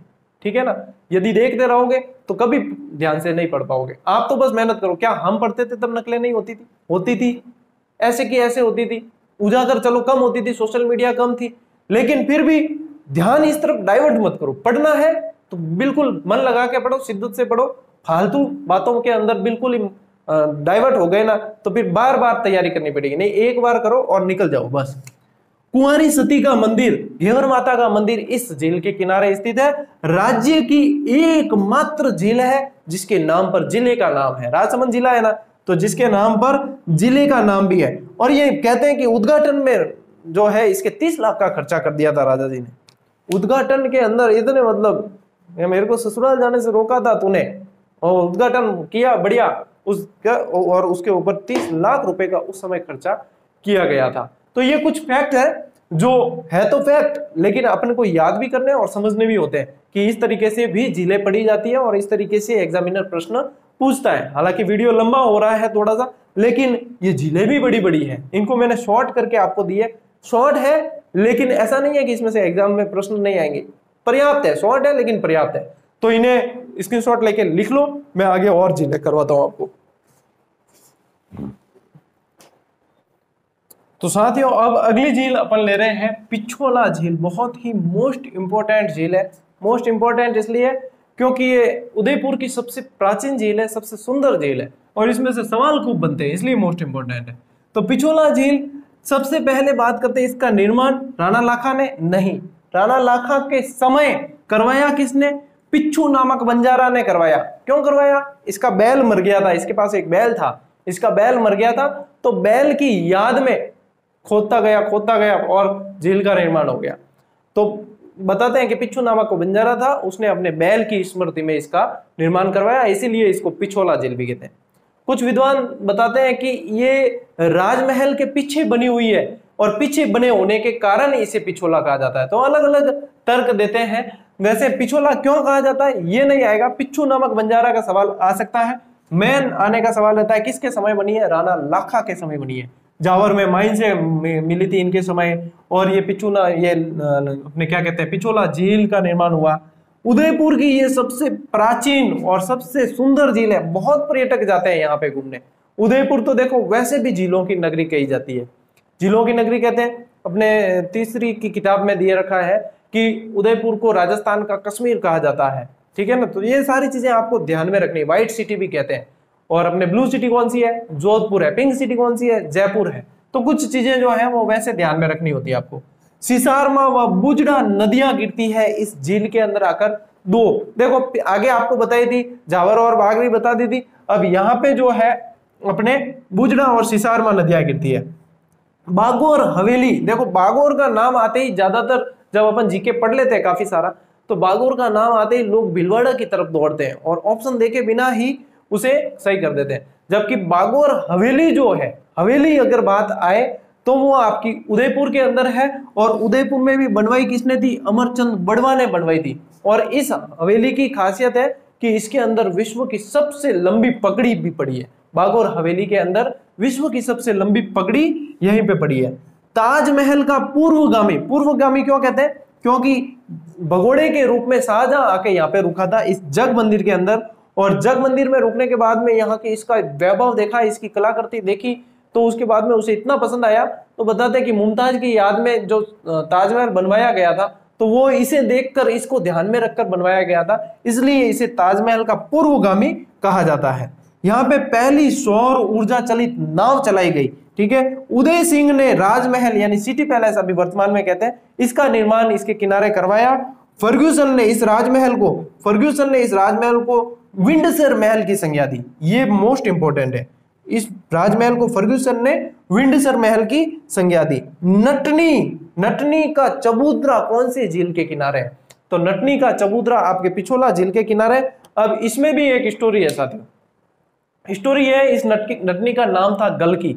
वैसे दो नटनी के चबूतरे राजस्थान के अंदर, एक तो गलकी का चबूतरा तो आपके उदयपुर पिछोला झील के किनारे, एक सिंगारी नाम की नटनी थी, उसका चबूतरा आपके जालोर में है। तो ये दो नटनियां हैं, दोनों की लगभग सेम स्टोरी है। अब स्टोरी कैसे कि राजा महाराजा ऐसे बैठे होते उस समय, तो उस समय मतलब कोई कह देगा कुछ कि मैं ऐसे कर सकता हूं, तो उनको यदि विश्वास नहीं होता उस पे, तो वो मतलब उनको शर्त लगा देते खुद की तरफ से कि अच्छा तू ऐसे कर दे तो मेरा आधा राज्य तेरा। तो ऐसे का ऐसे गलकी को भी राजा ने जो है वचन दे दिया कि यदि तू ऐसा कर देती है तो मेरा आधा राज्य जो है वो तेरा हो जाएगा। अब देखो नट होते हैं ना, नट जो होते हैं कलाकार होते हैं, तो नटों का मतलब ये एक तरह से काम होता है उनका, मतलब उनका हुनर होता है, काम तो क्या कहूं मैं, कि उनका हुनर होता है कि वो रस्सी पर चल सकते हैं। तो उन्होंने कहा कि इस पिछोला झील के ऊपर एक रस्सी बांधो और यदि तो उस रस्सी पर चलकर इसको पूरी पार कर लेगी तो आधा राज्य तेरा।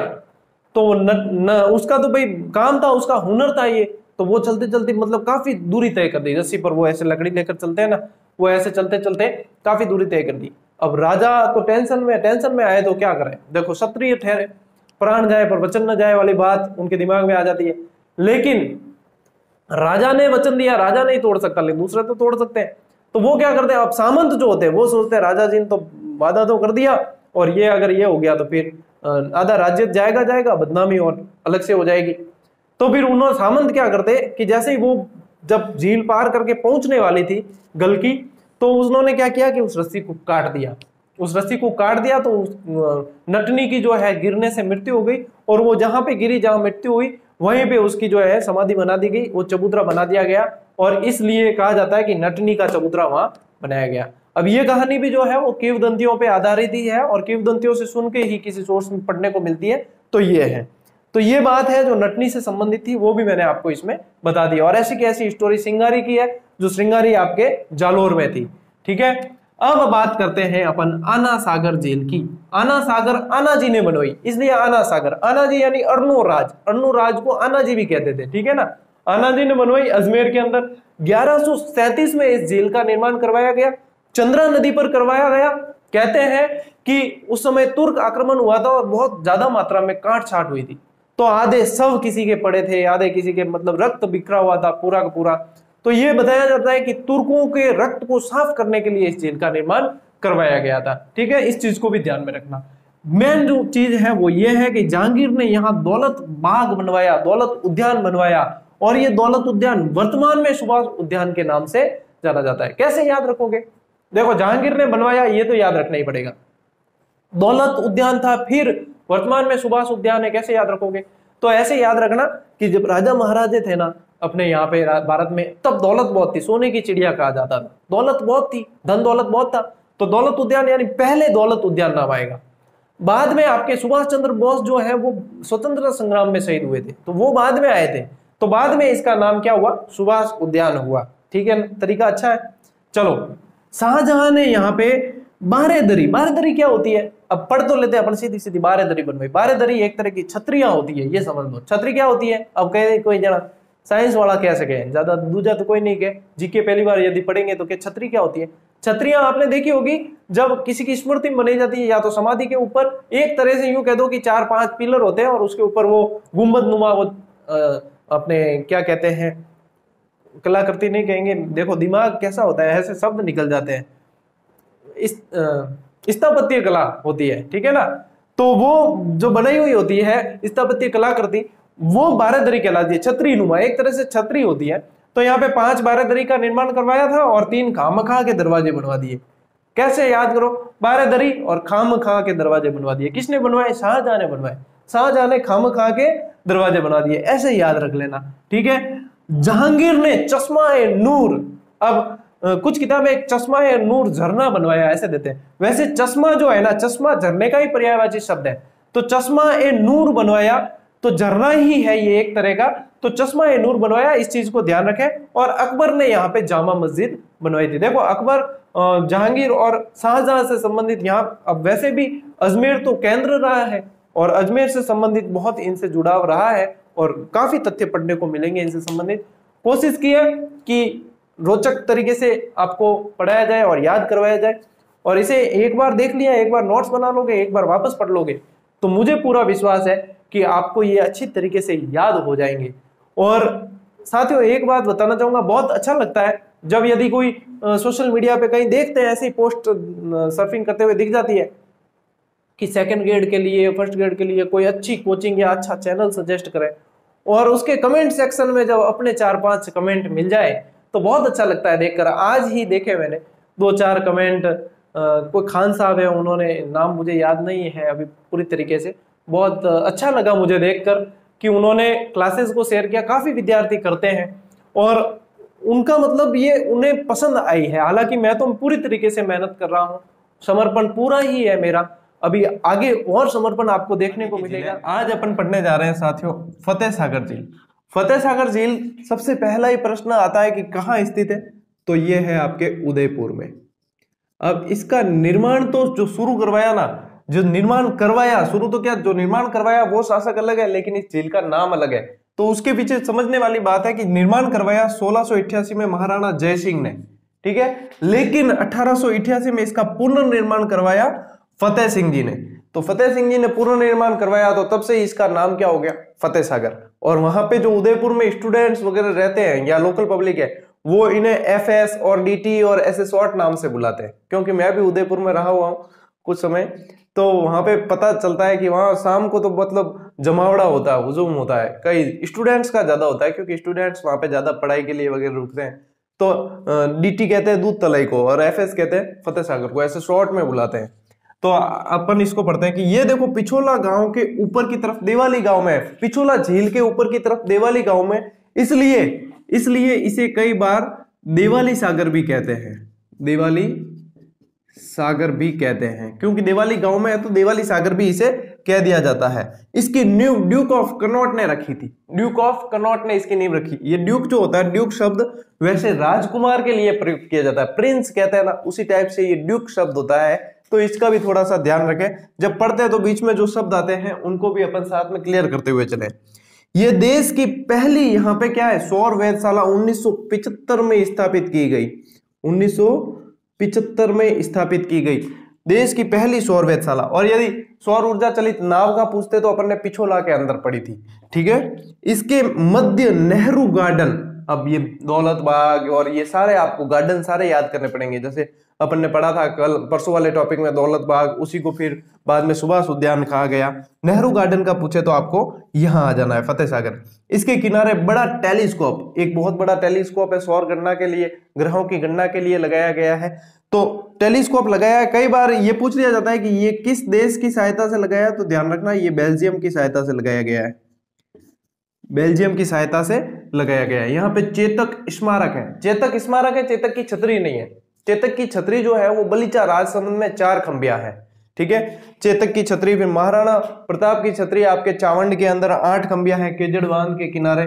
तो ये कुछ चीजें आपको साथ में, जैसे चेतक से संबंधित आ गया तो या तो स्मारक पूछेंगे तो फतेह सागर झील के करीब, और छतरी पूछ ली जाती है तो आपके आ जाएगी कहाँ पे, बलीचा गांव राजसमंद। पूंजा भील, जो महाराणा प्रताप का भील सेनापति था, उसका स्मारक, सहेलियों की बाड़ी, हकीम का सूरी का स्मारक वगैरह बहुत सारी चीजें ऐसी है जो इस फतेह सागर झील के किनारे। जो इसमें से इंपॉर्टेंट चीज है एग्जाम में पूछे जाने लायक, वो एक तो इसका निर्माण और पुनर्निर्माण, क्योंकि कई लोग फतेह सिंह को तो याद रख लेते हैं क्योंकि फतेह सागर झील का नाम भी इन पर है, लेकिन निर्माण को याद नहीं रखते कि निर्माण किसने करवाया, तो महाराणा जय सिंह ने करवाया था। यहां से प्रश्न बनता है कौन सी झील की नींव ड्यूक ऑफ कनॉट रखी थी, फतेह सागर की झील, फतेह सागर झील की नींव पहली सौर वेधशाला, यहां से भी ध्यान रखें आप। तो ये कुछ मोस्ट इंपोर्टेंट प्रश्न है इसमें। अब चलते हैं अपन फतेह सागर से सीधे फॉय सागर।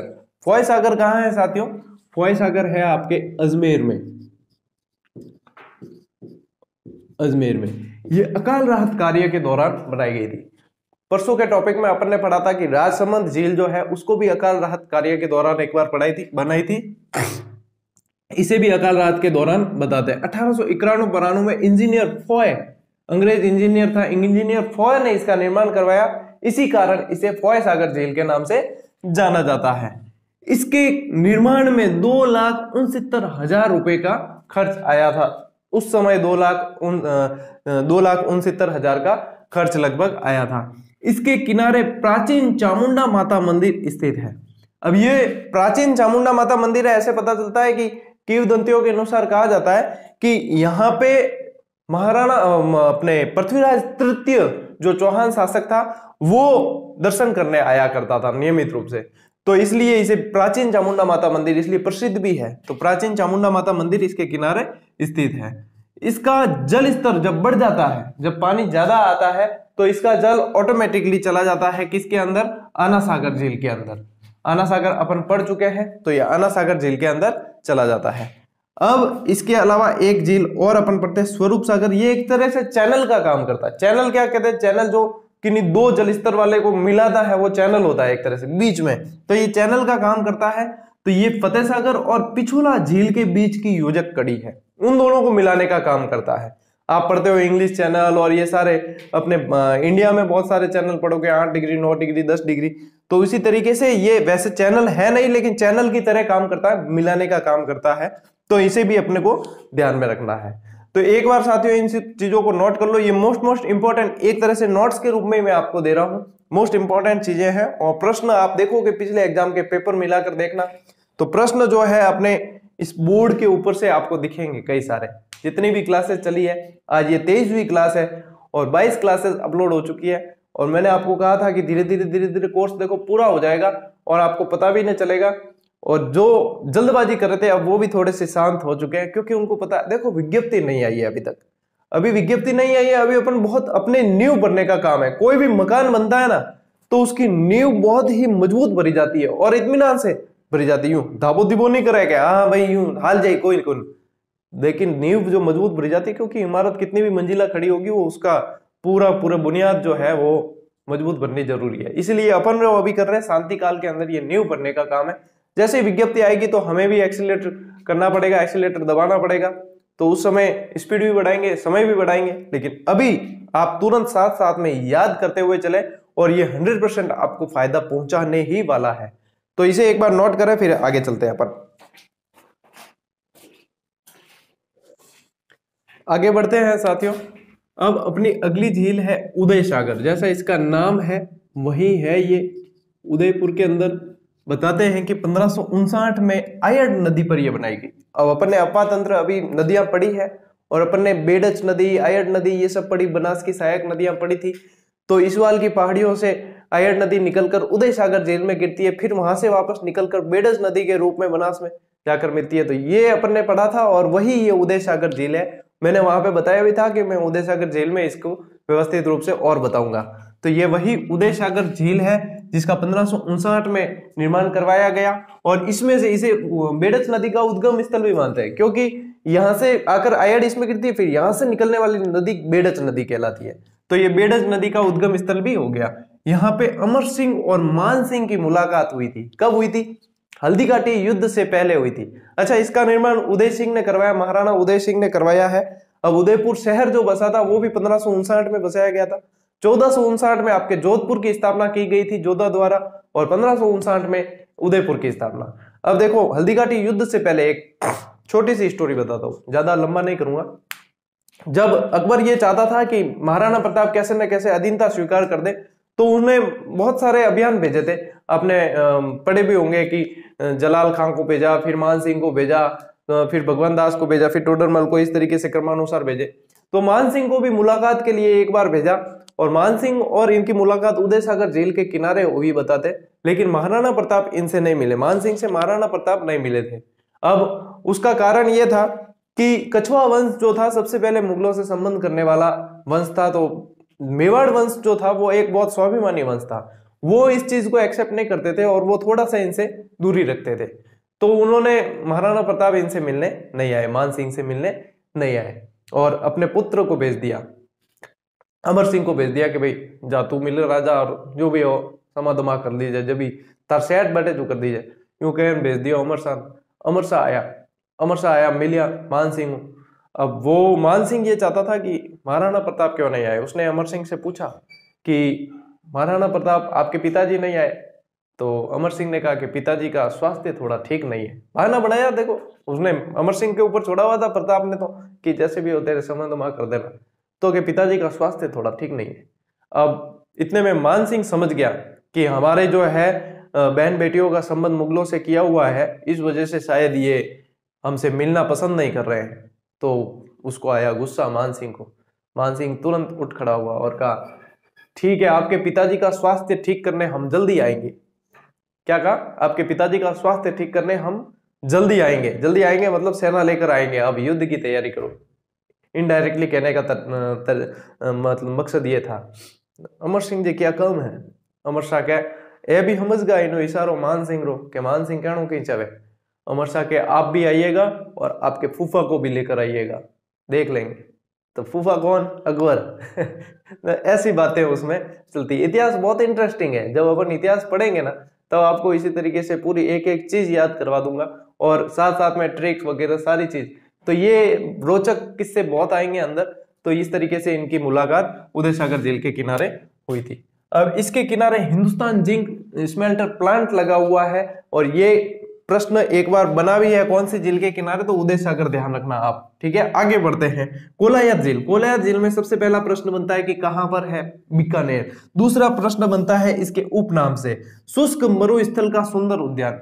कुछ झीलों के क्या, झीलों के तो उपनाम सभी के याद करने ही है, ध्यान रखना। एक ये सिलीसेड का भी बताऊंगा अभी, फिर ये कोलायत का है तो शुष्क मरुस्थल का सुंदर उद्यान, ये याद रखना। अब कोलायत का है बीकानेर में, तो मरुस्थल से संबंधित है, तो ये फिर यहाँ पे सुंदर उद्यान के रूप में जाना जाता है। इसके किनारे सांख्य दर्शन के प्रणेता कपिल मुनि का आश्रम। क से क मिला देना, अगर शॉर्ट ट्रिक में चाहिए तो क से क मिला देना तो आपके बैठ जाएगा। वैसे दर्शन जब हिस्ट्री में पढ़ते हैं तो जैसे एसएसटी वाले पढ़ेंगे तो उनके काफी आएंगे। मैंने इससे संबंधित ट्रिक वगैरह बताई भी थी, सान्योवे, पुमी उमी, और इस तरीके से पूरी ट्रिक के अनुसार इसको पढ़ाया भी था। जब आगे पढ़ने में आएगा वापस, या हिस्ट्री वालों के जब मैं बैच लूंगा तो उसमें बता दूंगा ये। अब देखो, अब आगे बढ़ते हैं अपन। इस पर भी 52 घाट बने हुए हैं। इस पर भी बने हुए का मतलब पुष्कर में अपन ने पढ़ा था कि पुष्कर में 52 घाट बने हुए, प्रतिहार शासकों ने इसका निर्माण करवाया। ये तो इस पर भी 52 घाट बने हुए। अब पुष्कर में भी दीपदान होता है और यहाँ पे भी दीपदान होता है, इस चीज का भी ध्यान रखना। ठीक है, दीपदान यहाँ भी होता है कोलायत में, और पुष्कर में भी होता है। चारण जाति के लोग यहाँ नहीं आते। अब देखो, कार्तिक पूर्णिमा को कोलायत में भी मेला पड़ता है और पुष्कर में भी मेला पड़ता है। पुष्कर वाला रंगीन मेला कहलाता है, और यहाँ पे भी मेला पड़ता है। तो यहाँ पे क्या हुआ था कि करनी माता के जो दत्तक पुत्र था वो कोलायत झील में गिरकर मर गया था, तो इस वजह से चारण जाति के लोग यहाँ नहीं आते। ये चीज भी ध्यान रखना। ठीक है, ये झील आपके यहीं पे जो मुख्य मुख्य तथ्य है वो बता रहा हूं मैं आपको। तो अब चलते हैं अपन राजस्थान के बरखोयांस्क, माउंट आबू। नक्की झील कहाँ है? माउंट आबू में। माउंट आबू कहाँ है? सिरोही में। सिरोही कहाँ है? राजस्थान में। राजस्थान कहाँ है? भारत में। भारत कहाँ है? एशिया में। एशिया कहाँ है? विश्व में। अब वो मत पूछो आकाश गंगारो थे।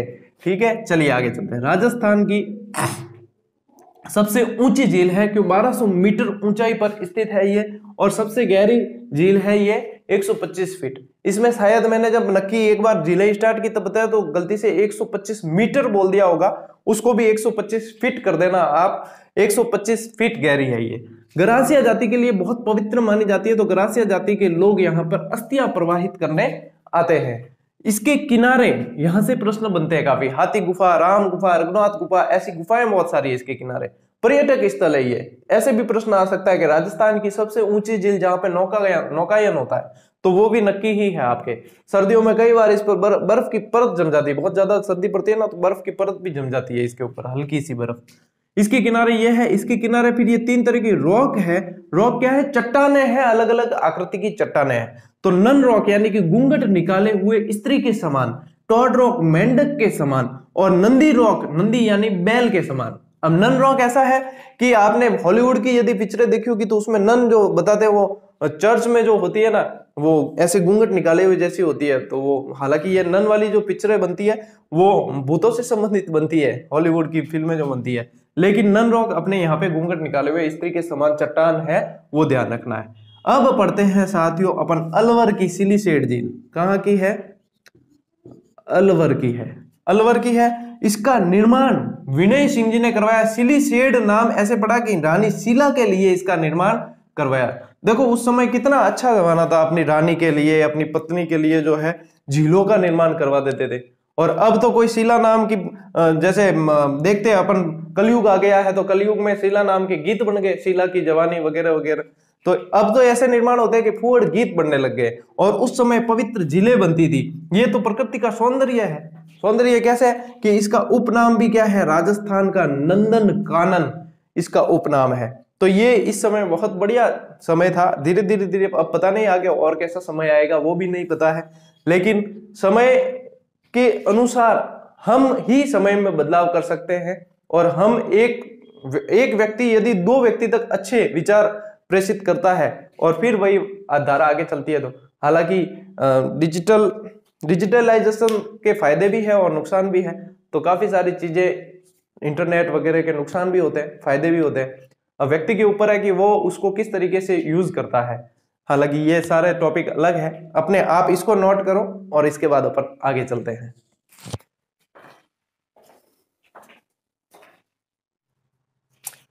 तो साथियों आगे बढ़ते हैं। अब अगली झील है अपनी गैप सागर, जो कहाँ है, डूंगरपुर में।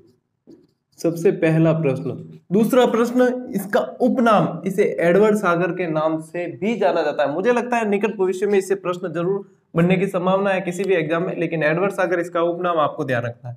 इसका निर्माण महारावल गोपीनाथ ने करवाया था।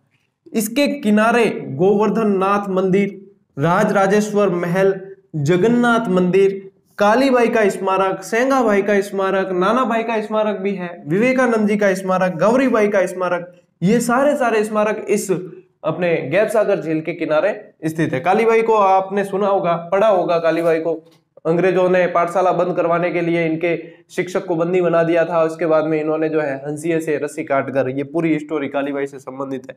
फिर आती है अपने गढ़सीसर झील। गढ़सीसर झील कहाँ है? गढ़सीसर झील है आपके जैसलमेर में। कहाँ है? एक सेकेंड, सॉरी, गढ़सीसर झील है आपके जैसलमेर के अंदर है। इसका निर्माण टिलो नामक वैश्या ने करवाया। ये एकमात्र झील है जिसका निर्माण टिलो नामक वैश्या ने करवाया। ये मेहराब नुमा झील है। गजनेर झील, गजनेर झील कहाँ है आपकी? गजनेर बीकानेर के अंदर है। गजनेर कहाँ है?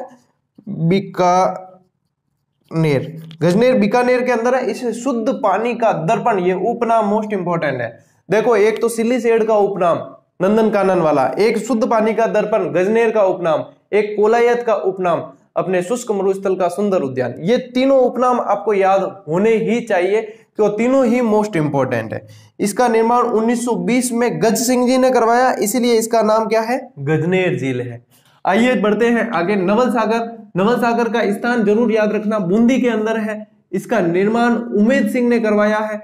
यहाँ पे आधा पानी में डूबा हुआ वरुण मंदिर है। इस झील के मध्य में आधा पानी में डूबा हुआ वरुण मंदिर स्थित है। इसके बाद में अपनी झील है एक बालसमंद, ये अलग है, ध्यान रखना, इसका इससे कोई लेना देना नहीं है, ये अलग है। बालसमंद झील। बालसमंद झील कहाँ है? जोधपुर में। प्रतिहार शासकों द्वारा निर्माण करवाई हुई झील है ये।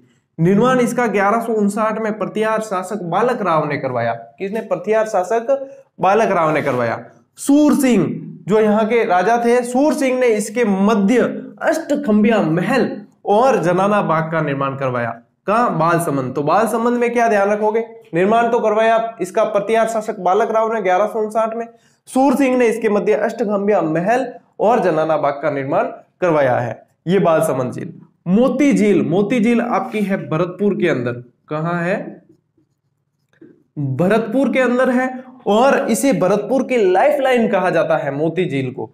और इसे जो है रूपारेल नदी पर सूरजमल जाट ने, जो जाटों का अफलातून शासक भी कहलाता है, यहाँ पे भरतपुर के अंदर जाटों का ही शासन था, भरतपुर धौलपुर के अंदर, तो सूरजमल जाट ने इसका निर्माण करवाया। भरतपुर की लाइफलाइन कहलाती है। और सबसे मोस्ट इंपॉर्टेंट प्रश्न है यहाँ नाइट्रोजन युक्त खाद की उपलब्धता है। नाइट्रोजन युक्त खाद इस झील से मिलता है, तो ये N2 युक्त खाद लिखा है, ये नाइट्रोजन है, आप लिख लेना इसको, नाइट्रोजन युक्त खाद, क्योंकि ये बहुत इंपॉर्टेंट है। और इसमें से मोती झील से अगर ये कहा जाए कि अधिकांश प्रश्न बनने की संभावना किसकी रहती है, तो नाइट्रोजन युक्त खाद की। इसके बाद में रहेगी तो मोती झील को भरतपुर की लाइफलाइन कहा जाता है, इसकी संभावना रहती है। तो इस तरीके से साथियों अपनी मुख्य झीलें जो है वो लगभग पूरी हो गई है। और इसके बाद में कुछ झील और कुछ झीलों के मतलब सीधे ही स्थान रह जाते हैं, तो वो आप चिंता न करें, मैं उनको आपको किताब में मैंने ऐड कर दी, उसकी बहुत सारी झीलें और बहुत सारे झीलों के सभी के नाम, ताकि कोई भी बाहर न जाए और वो भी आप तक पहुंच जाएगी